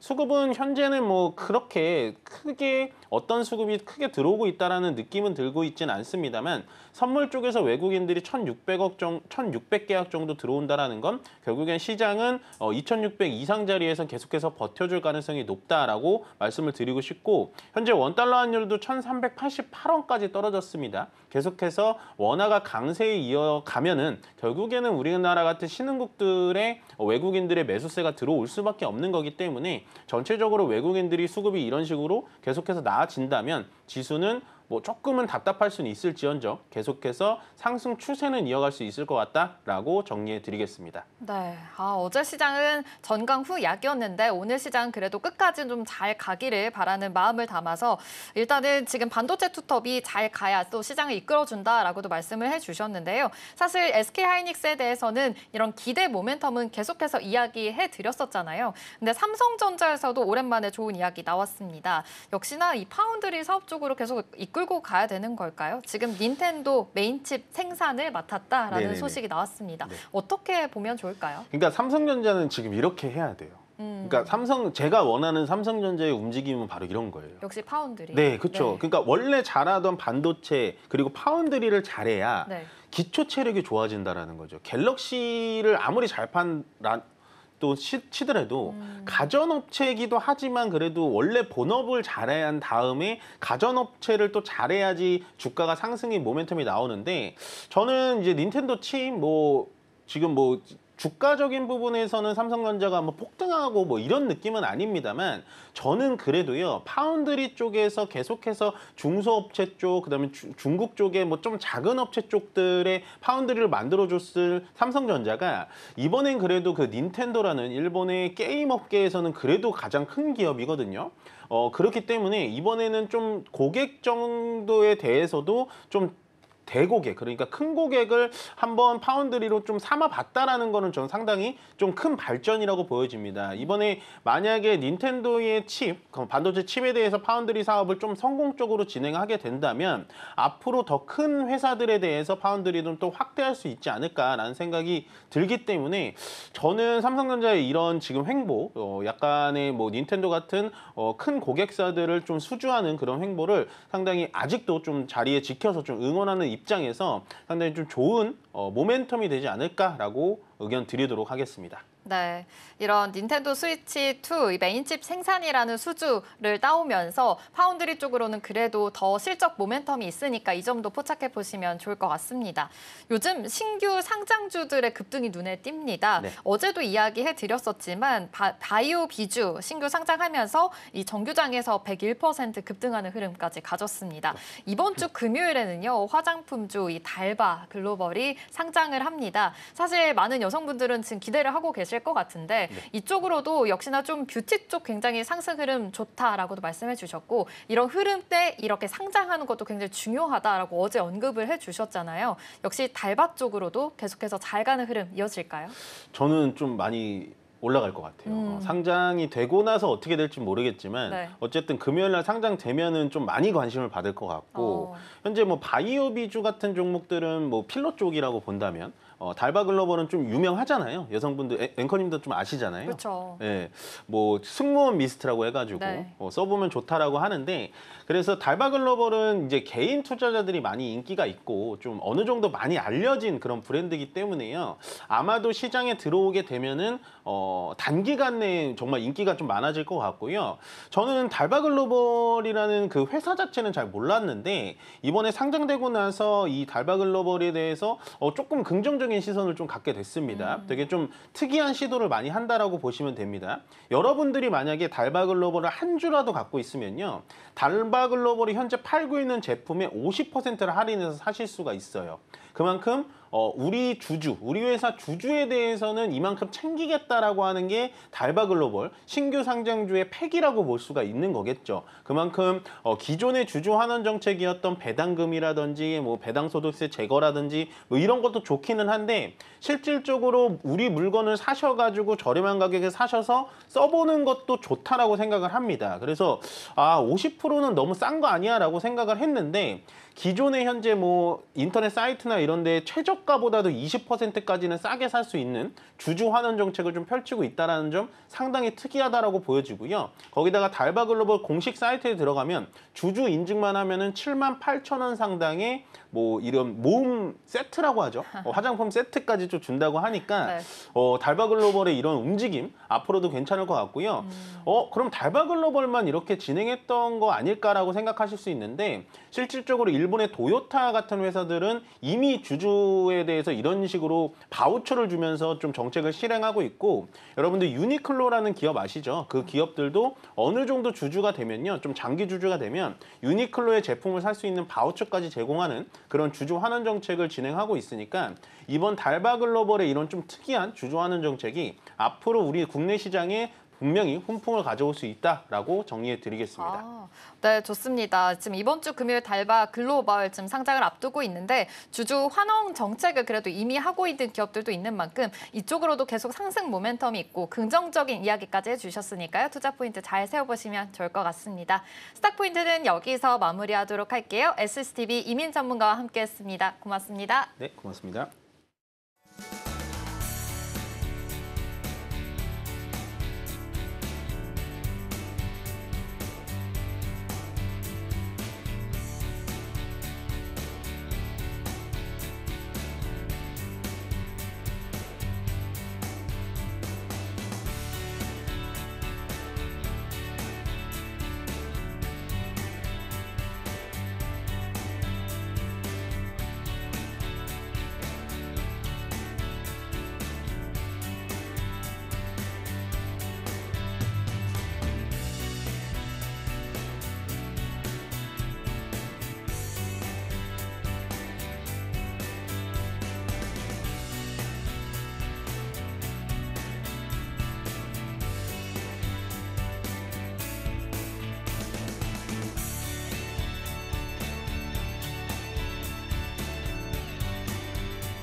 네, 계속해서 캐스팅콜로 이어가 보도록 하겠습니다. 오늘 먼저 장 분위기부터 좀 살펴보도록 하겠습니다. 코스피와 코스닥 지금 살펴보면 코스닥이 조금 더 상승폭이 높은 모습입니다. 한 1%대 상승폭 보이고 있는 상황이고요.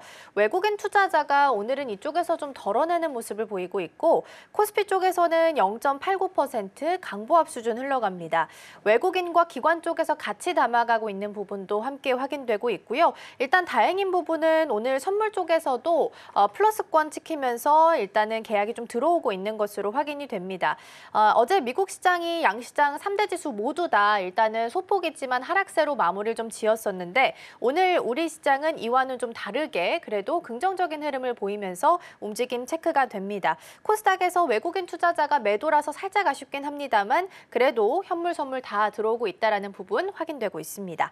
자, 그럼 개장 분위기 살펴보겠습니다. 오늘 도움 말씀에는 이코노미 리서치 이슬이 대표 자리해 주셨습니다. 대표님 어서 오세요. 안녕하세요. 네, 오늘 양시장 분위기 먼저 확인을 좀 해볼게요. 뉴욕 시장 빠진 거는 대비해서는 그래도 플러스권 찍혀 있어서 긍정적인 흐름으로 좀 해석할 수 있을까요? 네, 일단은 이제 미국 시장의 영향을 우리가 받기는 받지만 이제는 또 대선을 앞두고 있는 만큼 조금 별개로도 한번 좀 해석을 해보실 필요가 있다라는 말씀 우선 드리겠고요. 말씀 주신 대로 코스닥은 외국인들의 어떤 수급이 아직까지는 좀 순매도 우위에 있으면서 상당히 아쉬운 부분이지만 그래도 이제 코스피 쪽에서는 외국인들이 한 230억 원대 순매수 우위에 있는 이런 모습들을 좀 보여주고 있고요. 기관대 같은 경우에 오늘 코스피, 코스닥 양쪽 다 100억 이상대 매수세가 좀 들어오고 있는 상황이라고 보시면 될 것 같습니다. 그리고 이제 주말 사이에 또 미국에 대한 어떤 신용 등급에 대한 이제 우려감들도 상당히 조금 있었던 부분들인데 저는 이게 지금 이번 주에 들어서 완벽하게 좀 해소가 되지 않았나라고 좀 판단이 되고 있고요. 워낙에 이제 그 미국이 부채율이 많다라는 것은 많이 알고 계셨을 겁니다. 그래서 오히려 이 신용 등급에 대한 하락 부분 부분들이 이미 이제 예전부터 좀 예견이 되어 있었다라는 점에서 이렇게 좀 이슈가 나와줬다라는 것은 오히려 좀 불확실성 해소로 저는 조금 해석을 해볼 수도 있다라고 좀 보여지고 있고요. 어저께도 이제 보면은 이제 월요일, 화요일에 보면은 우리 시장이 이제 그 신용등급 여파에도 불구하고 굉장히 좀 잘 버텨줬던 모습들이었거든요. 그래서 결국에는 지금은 좀 개별적으로 놓고 봐야 된다라는 말씀 우선 드리겠고요. 개별적으로 좀 보셔야 되는 이유가 지금 우리나라 같은 경우에 또 대선을 앞두고 있는 상황입니다. 약 2주 정도 이제 남았다라고 보시면 될 것 같은데요. 여전히 우리 이제 관련 기업들, 특히나 이제 상승하는 종목들의 이제 섹터들을 좀 보게 되면은 정책주로 엮일 수 있는 이런 섹터들의 강한 상승세가 좀 나오고 있습니다. 그래서 대표적으로 이제 원전 관련주라든지 그리고 신재생 쪽도 굉장히 좀 등락폭이 좀 많이 반복이 되고 있는 만큼 이렇게 좀 개별 이슈에 따라서 움직일 수 있는 종목들을 당분간은 좀 보시는 게 좀 좋다라는 말씀 좀 드리겠고요. 우선은 이제 조선 방산 쪽은 이전에도 말씀이 계속 드리고 있지만은 호재가 지금 끊임없이 계속해서 좀 나오고 있는 상황입니다. 그렇지만 이제 방산 같은 경우에는 또 이제 종전을 좀 앞두고 있는 만큼 약간의 출렁임은 좀 있을 수 있기 때문에 오히려 조선 쪽에 대한 비중을 조금 더 늘리시되 이 방산에 대한 비중은 조금씩 축소를 해 나가시면서 뭐 원전이라든지 이 신재생 쪽 앞으로 좀 정책주로서 떠오를 수밖에 없는 쪽에도 한번 투자를 해보시는 게 좀 좋지 않을까라는 말씀 드리면서 또 방산이 만약에 출렁인다라고 한다면은 그 이제 외적으로 우리가 또 그 건설기계 쪽에도 한번 이제 좀 투자를 해볼 수가 있겠죠. 아무래도 이제 종전 이후에는 우리가 또 이제 재건이라는 어떠한 테마를 또 안 볼 수가 없기 때문에 뭐 HD 현대건설기계라든지 두산밥켓 이런 재건 관련 테마들까지도 한번 아울러서 좀 보시면 좋지 않을까라는 말씀 드리겠고요. 그리고 여전히 이제 화장품 수출액은 계속해서 좀 늘어나고 있기 때문에 이 화장품 쪽도 계속해서 한번 좀 관심을 가지시면 좋겠다라는 말씀 드리도록 하겠습니다. 네, 전반적인 분위기 먼저 살펴보고 왔습니다. 일단 전반적으로 봤을 때 흐름이 좀 나쁘진 않은데 조선 방산 쪽 다시 한번 좀 시세가 들어오고 있으나 방산 쪽에서는 이제 재건에 대한 이슈가 좀 붙어 있는 부분이 있기 때문에 방산 쪽 비중을 좀 줄여가면서 조선 쪽에는 조금 더 늘려가셔도 좋겠다라는 말씀 주셨고 원전 쪽은 오늘도 강하네요. 오늘 두산에너가 또 다시 한 3%대 상승률 보이면서 38,000원 선 그리고 현대건설도 2%대 상승률 현재 기록을 하고 있습니다. 그럼 오늘 나왔던 수출 데이터를 좀 짚고 갈까 해요. 5월 1일부터 20일까지 수출 데이터가 나왔는데 수출액이 YY 대비해서는 한 2.4% 하락을 한 것으로 보이고요. 이제 부분별로 봤을 때는 승용차가 6%, 석유 제품이 24%, 자동차 부품이 10%대 하락률을 기록을 했습니다.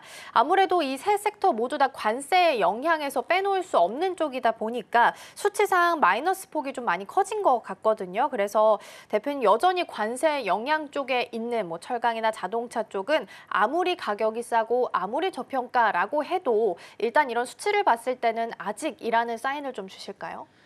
우선은 이제 전략에 따라 조금 달리하실 필요가 있을 것 같습니다. 물론 말씀 주신 대로 이 관세에 대한 여파는 우리가 좀 이제 상상 이상 훨씬 더 좀 클 수 있다라고 저는 좀 예상을 하고 있는 상황이고요. 물론 이제 트럼프의 압박 강도 자체는 이제 상반기보다 좀 낮아진 건 사실입니다만 이게 앞으로 미국 경제 데이터 그리고 이제 앞으로 미칠 뭐 우리나라라든지 유럽 경제에 또 얼마만큼 또 이제 수출 데이터로 나올 수 있는지 이 부분은 우리가 함부로 좀 예단을 할 수가 없는 부분들이기 때문에 여전히 이제 관세에 대한 여파에 대한 우려는 남아있다라고 좀 판단이 되고 있고요.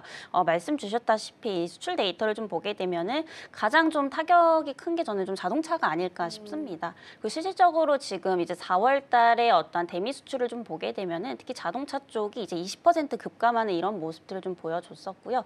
역시나 이제 관세에 있어서 가장 타격을 받을 수 있는 게 또 자동차이기 때문에 이게 지금 숫자적으로 좀 드러나고 있다라고 좀 판단이 되고 있습니다. 근데 어찌됐든 이게 단기적으로는 뭔가 투심이 빠르게 회복이 되기는 어렵기 때문에 자동차를 지금 당장에 뭔가 이제 상승을 노리고 접근을 하기에는 조금 안 맞다라고 저는 좀 판단이 되고 있고요.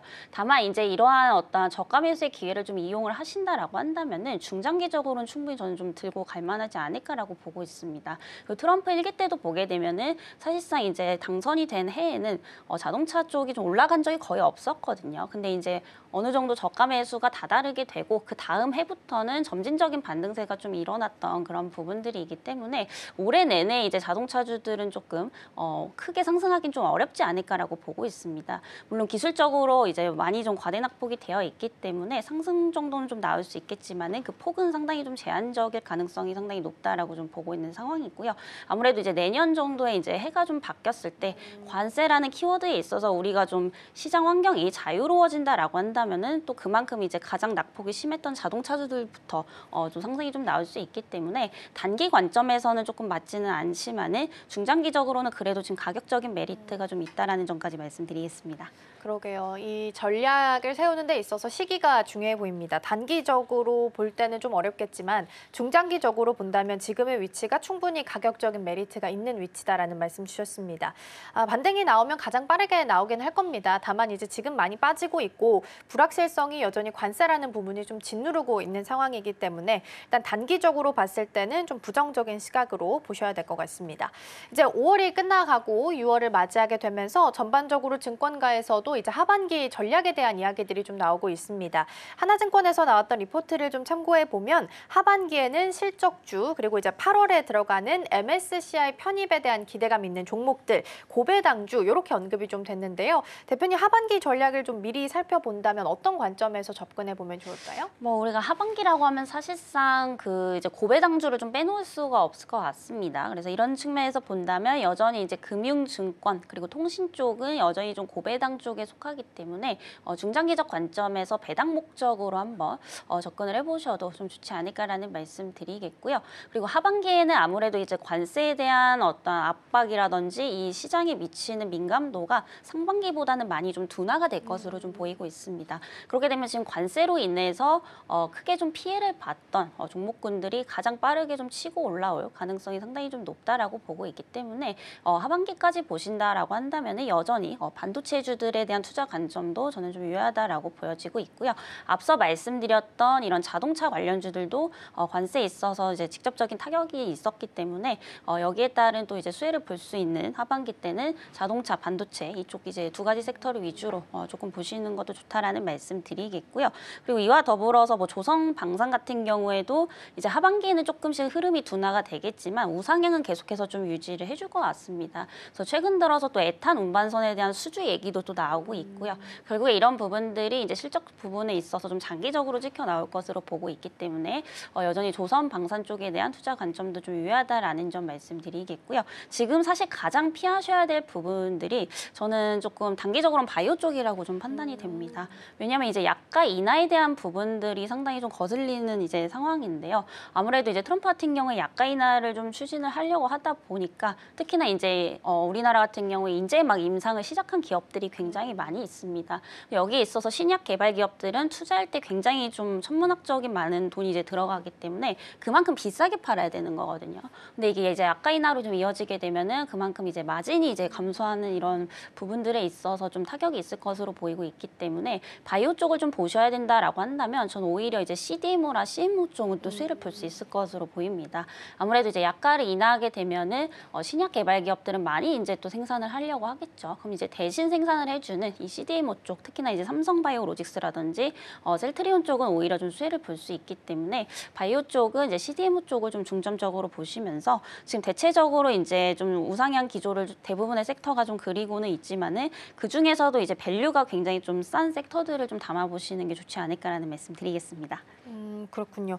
일단은 하반기를 본다면 고배당주 빼놓을 수 없다. 통신 쪽, 금융 쪽 말씀 주셨고 그리고 바이오 쪽은 단기적으로 봤을 때는 좀 발목을 잡는 부분이 있다라는 부분 언급 주셨습니다. 아무래도 약가 인하에 대한 리스크가 여전히 남아있는 상황이기 때문에 이게 해결되기 전까지는 오히려 신약 개발하는 쪽보다는 CDMO나 CMO 쪽 보는 게 더 좋겠다라는 말씀 주셨으니까 참고해 보시면 좋을 것 같습니다. 자, 그럼 계속해서 오늘 외국인과 기관 쪽에서는 어떤 종목을 담고 있는지 확인해 보도록 하겠습니다. 먼저 외국인 쪽부터 보도록 하겠습니다. 두산 에너빌리티가 1위 종목입니다. 원전 쪽에 대한 이슈가 계속해서 좀 붙어주고 있는 와중에 두산 에너빌리티가 대장주로서 자리를 톡톡하게 좀 잘 메꾸고 있는 상황입니다. 특히나 이제 이재명 후보 쪽에서도 SMR 산업 육성을 위해서 SMR 관련된 특별법을 좀 따로 추진하겠다라는 이야기들도 있어서 참고해 보시면 좋을 것 같고요. SK 하이닉스는 오늘도 20만 원 선은 일단 잘 지켜주고 있는 모습입니다. 어제 이제 젠슨왕 CEO가 컴퓨텍스 행사에서 SK 하이닉스 부스 방문해서 SK 하이닉스에 대한 사랑의 사인을 또 남기기도 했습니다. 오늘 좀 추가적으로 상승이 나올까 싶었는데 그냥 강보합 수준에서 흘러감이 체크가 되고 있으니까 보시면 좋겠고요. 이어서 HD 현대일렉트릭, 현대로템도 자리하고 있고 오늘 기관 쪽에서는 ABL 바이오, 리가켄 바이오, 삼바 같은 바이오 관련된 종목들 그리고 하이브, 엔터까지 담아가는 것 확인되고 있습니다. 일단 기관 순매수 1위 종목이 한국전력인데 한국전력에 대한 부분부터 먼저 확인을 해보겠습니다. 한국전력을 제가 이제 들어가서 수급을 쭉 체크를 해보니까 4월 10일부터 26거래 연속 계속해서 담고 있는 것으로 보입니다.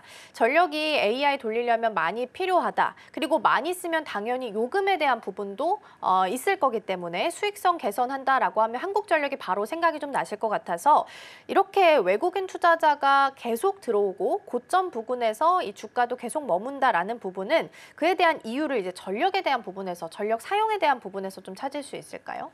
그런 부분들도 있고요. 말씀 주신 대로 이제 요금 인상에 따른 어떤 수익성 개선 부분들, 이런 이제 종합적인 부분들이 좀 합쳐지게 되면서 특히나 이제 큰 손들이 계속해서 좀 들어오고 있는 모습들이 좀 포착이 되고 있죠. 특히나 한국전력 같은 경우에 지금 외국인들이 계속해서 지금 사고 있습니다. 그래서 기간 누적 순매수세를 보면은 현재 920만 주가 좀 넘어가고 있는 상황이라고 보시면 될 것 같고요.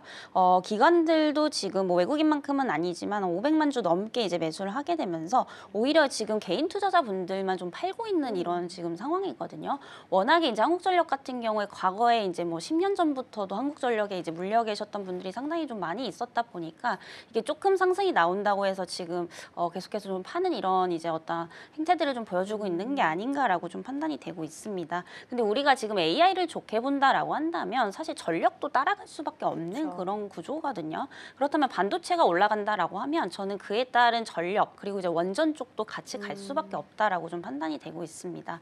특히나 이제 한국전력 같은 경우에는 최근에 또 굉장히 유의미하게 이제 영업이익도 흑자 전환을 했던 모습이고요. 3년 연속 적자였던 부분들이 이제 작년부터 영업이익이 흑자 전환을 하게 되면서 본격적인 이 실적 턴어라운드 구간에 좀 있는 상황이기 때문에 악재에 대한 부분들은 대부분이 지금 거의 해소가 된 시점이고요. 그리고 앞으로 이제 호재에 대한 부분들이 계속해서 좀 붙여주고 있는 뭐 이런 상황이기 때문에 계속해서 좀 장기적인 관점에서 좀 보셔도 좋지 않을까라는 말씀 드리겠고요. 지금 우리 전체적인 시장을 보면은 환율이 조금 하락을 하게 되면서 외국인들의 수급이 좀 들어오고 있습니다만 뭐 외국인들이 그렇게 많은 양을 또 매수를 하는 건 아니거든요. 그럼에도 불구하고 이 한국전력 쪽에 쏠렸다라는 것은 그만큼 굉장히 좀 긍정적으로 이제 외국인들도 보고 있다라는 어떤 의미로 볼 수 있기 때문에 지금 관점에서 저는 아직도 싸다라고 좀 보고 있습니다. 최근에 보면은 이제 52주 신고가를 갱신을 하면서 뭐 3만 원을 넘어가려고 하는 이제 이런 모습들인데요. 사실 이게 일봉으로 보면 굉장히 이제 높아 보이는 가격대지만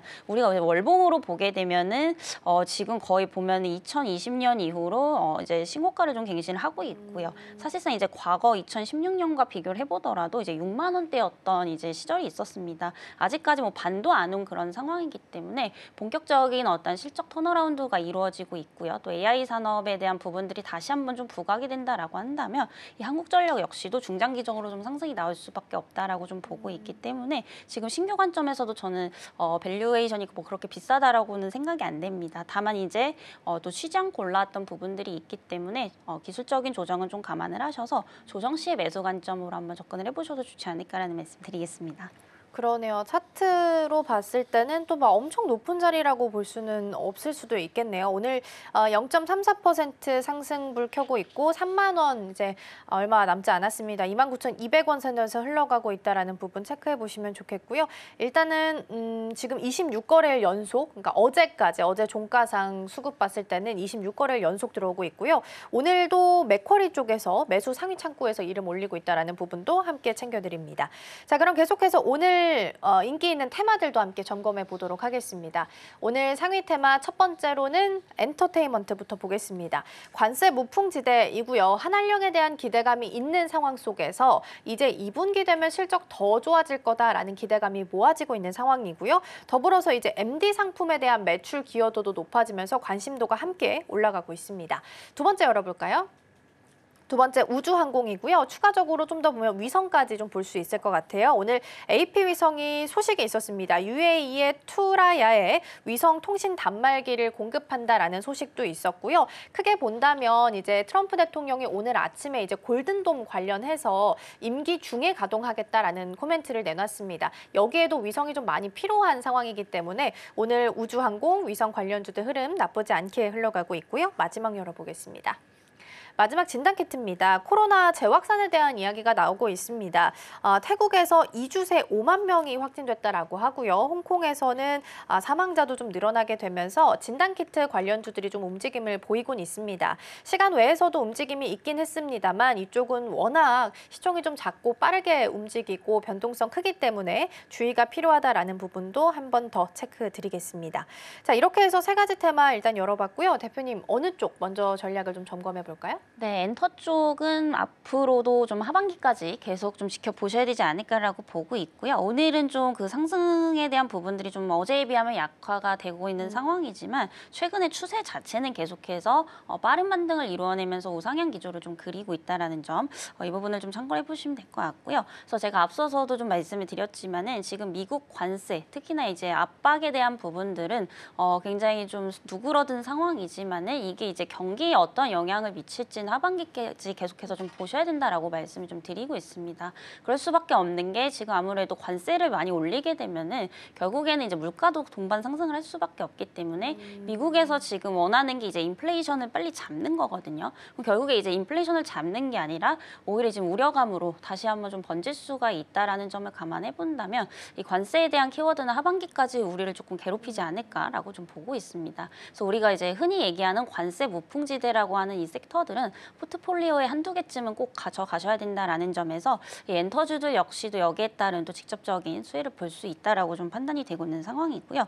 사실 뭐 엔터 같은 경우에는 정말 관세를 매길 수 없는 대표적인 섹터가 아닐까 싶습니다. 뭐 우리가 티켓에 또 관세를 매길 수도 없는 부분들이고요. 오로지 이제 인기만으로 이제 수익을 창출할 수 있는 기업이기 때문에 지금같이 이제 이렇게 불확실한 상황에서는 굉장히 좀 매력적이다. 이렇게 좀 보여지고 있는 상황이고요. 단순히 뭐 이제 이런 테마 관점이 아니라 지금 이제 대부분의 엔터사들이 또 1분기 실적도 굉장히 좀 잘 나왔던 상황입니다. 물론 이제 JYP만 유독 조금 안 좋았던 상황인데요. 대체적으로 뭐 YG라든지 하이브 같은 경우에는 이제 시장이 예상했던 것보다 훨씬 더 상회하는 이런 수치가 나와줬다라고 보시면 될 것 같고요. 아무래도 이제 주요 아티스트들이 이제 컴백을 하게 되면서 여기에 따른 어떤 수요 증가로 좀 이어진 게 아닌가라고 좀 판단이 되고 있습니다. 근데 이제 JYP 같은 경우에 유독 못 갔던 이유가 물론 이제 실적에 대한 부분들도 있었지만은 다른 이제 엔터사들과 조금 비교를 해보면은 그 신규 라인업이 조금 부족했다라는 어떤 평가들도 지금 나오고 있는 상황이고요. 그리고 이제 그 아무래도 굿즈 사업이 이제 예상보다 수익성이 많이 악화가 되었던 부분들 이런 것들이 이제 1분기 실적이 예상치보다 굉장히 좀 하회하는 이런 모습들이었는데요. 이게 계속해서 좀 이어지게 되면은 사실 다른 이제 엔터사를 좀 고르시는 게 맞다라고 좀 보여지고 있지만 그래도 이제 2, 3분기부터는 충분히 지금 턴어라운드가 가능한 구간이기 때문에 오히려 다른 이제 엔터사와 비교했을 때 못 올랐던 게 지금 강점으로 좀 작용을 할 수 있다라고 좀 판단이 됩니다. 그만큼 이제 밸류에 대한 부담이 상당히 지금 완화가 되어 있는 시점이라고 좀 보시면 될 것 같고요. 이 JYP 같은 경우에 이제 대표적인 아티스트들이 굉장히 좀 많이 있지만은 대표적으로 최근에 뭐 이제 스트레이키즈라는 이제 그룹이 있죠. 여기가 이제 앞으로 북미 투어를 또 할 것으로 좀 보이고 있는 상황입니다. 그래서 올해 이제 거의 규모적으로는 역대 최대로 이제 좀 보고 있어서 이게 2, 3분기부터 반영이 된다라고 한다면은 1분기보다는 훨씬 더 실적이 좋을 가능성이 높다라고 좀 판단이 되고 있어서 어느 정도 이제 악재는 다 나올 만큼 나왔고요. 이런 호재들이 좀 붙어준다라고 한다면은 이런 이제 긍정적인 흐름들이 하반기까지 이어갈 가능성이 상당히 좀 높다라고 보고 있는 상황입니다. 그래서 뭐 스트레이키즈뿐만이 아니라 이제 기타 뭐 이제 주요 아티스트들도 많이 올해부터 복귀를 한다라고 하니까요. 이런 부분들에 대한 어떤 실적 기대치도 상당히 좀 높아지고 있다라고 좀 판단을 좀 해보시면 될 것 같습니다. 그래서 최소한 이제 JYP 엔터 기준으로 본다면 전 저항대 부근, 그러니까 85,000원 이상까지는 좀 충분히 갈 수 있지 않을까라고 좀 보고 있는 상황이고요. 뭐 실적이 이제 예상보다 훨씬 더 서프라이즈격으로 나오게 된다라고 한다면 앞자리 바뀌어서 한 10만 원대까지도 우리가 충분히 좀 볼 수 있지 않을까라고 보고 있는 상황입니다. 네, 엔터 살펴봤습니다. 최근 이제 우상향 기조를 계속해서 이어가는 섹터이긴 합니다. 일단은 JYP 쪽 말씀해 주셨는데 오늘은 한 0.9% 빠지면서 74,700원이지만 전고점이 지금 2월 28일에 있었던 86,900원입니다. 여기까지는 충분히 좀 도달이 가능하겠다라는 말씀 주셨고 지금같이 관세에 대한 리스크가 있는 시장 안에서는 관세 무풍지대 관련된 섹터 안에서 종목들 한두 종목 정도는 좀 담아볼 필요도 있다라는 말씀을 주셨습니다. 엔터 쪽에서는 워낙 이제 저연차 라인업이 좀 많을 때 사실 수익성이 좀 높은 게 그런 구조기는 한데 사실상 하반기엔 이제 대형 IP들이 컴백을 할 예정이라서 이에 대한 수익성 개선 부분도 조금은 고민해 보셔도 좋지 않을까 싶습니다. 일단 개장 분위기 전반적으로 함께 좀 살펴봤고요. 대표님과는 여기서 인사 나눠야 될 것 같습니다. 오늘 말씀 고맙습니다.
지금 이 시각 시장 상황 함께 체크해 보도록 하겠습니다. 먼저 지수부터 열어볼 텐데요.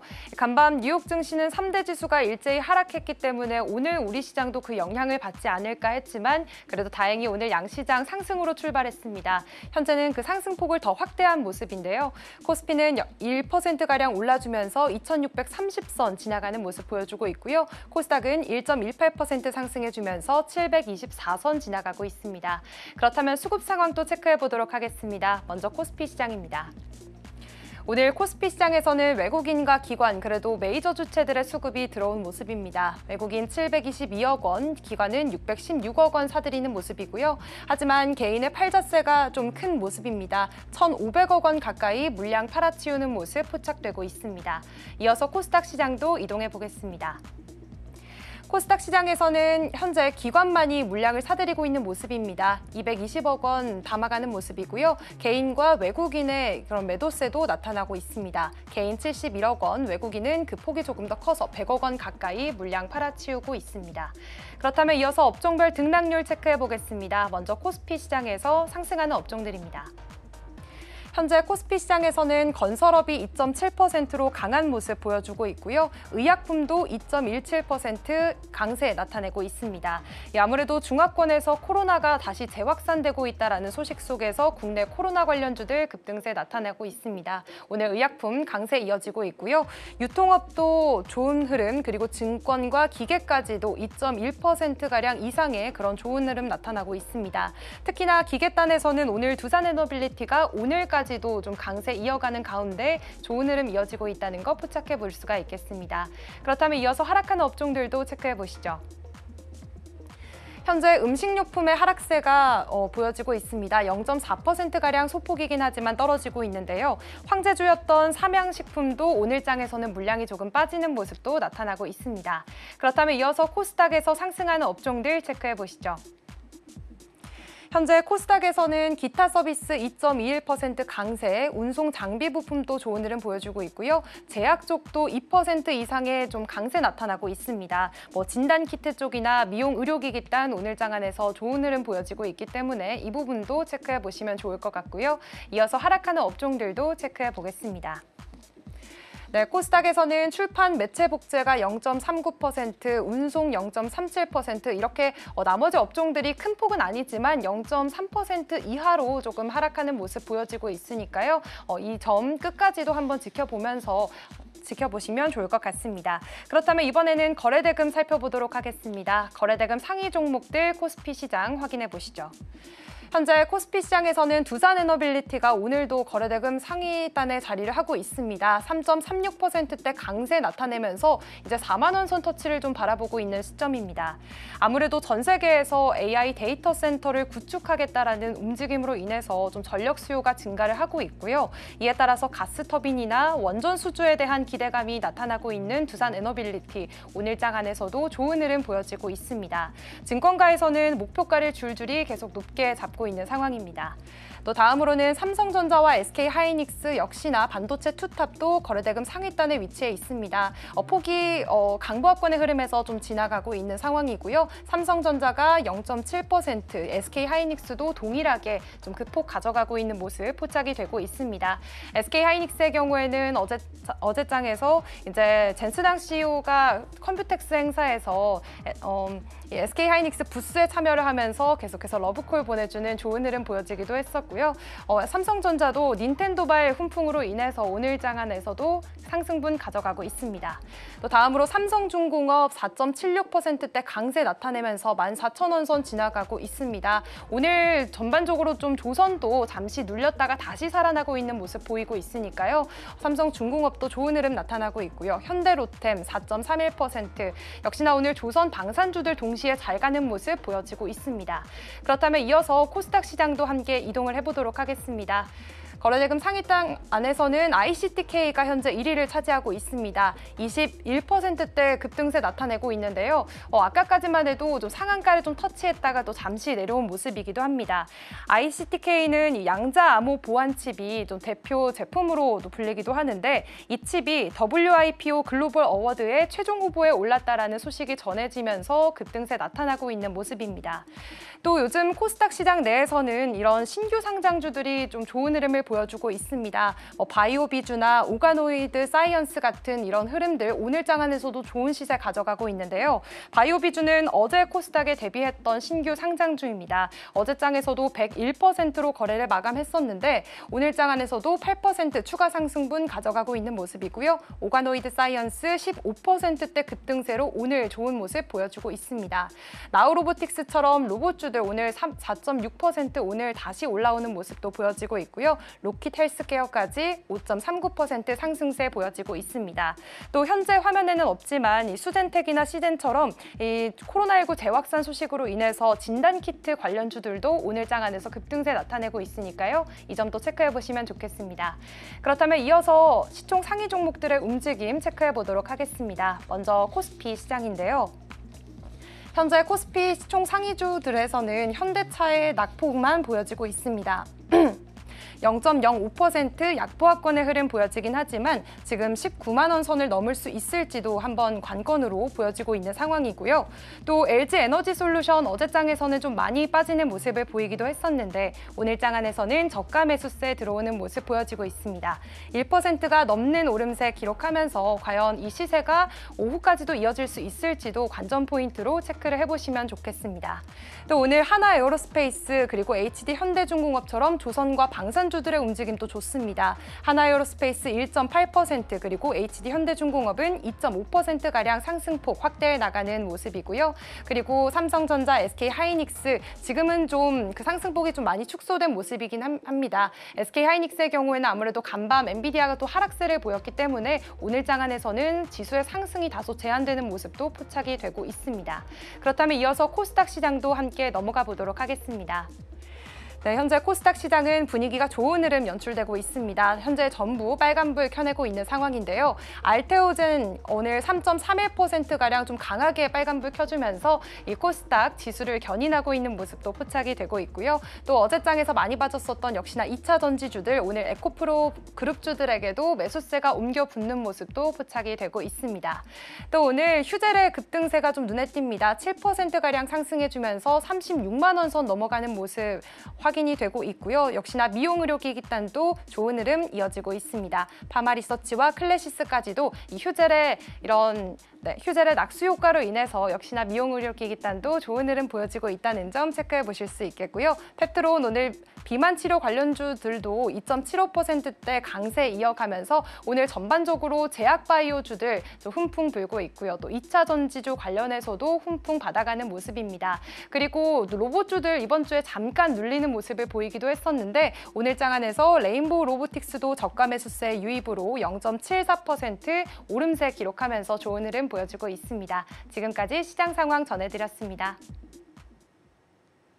네, 오늘 앞서 말씀드렸던 골든돔 이슈도 있었지만 삼성물산이 우주 발사대 건설에 참여한다라는 소식이 있으면서 우주항공이나 위성 쪽에 대한 시세가 괜찮은데요. 다만 정작 본인인 삼성전자는 강보합 수준에 머물고 있는 상황입니다. 더불어서 오늘 민주당 쪽에서 원화 기반 스테이블 코인 관련해서 정책 토론회 예정되어 있습니다. 오후장에서 이 두 가지 섹터 쪽에서 움직임 체크될지 같이 보시면 좋겠습니다. 저희가 방송 중에 제공해드린 정보는 투자 판단을 위한 조언일 뿐 해당 종목의 가치와 수익률은 보장하지 않습니다. 저희는 내일 더 다양한 소식 준비해서 돌아오겠습니다. 시청해주신 여러분 고맙습니다.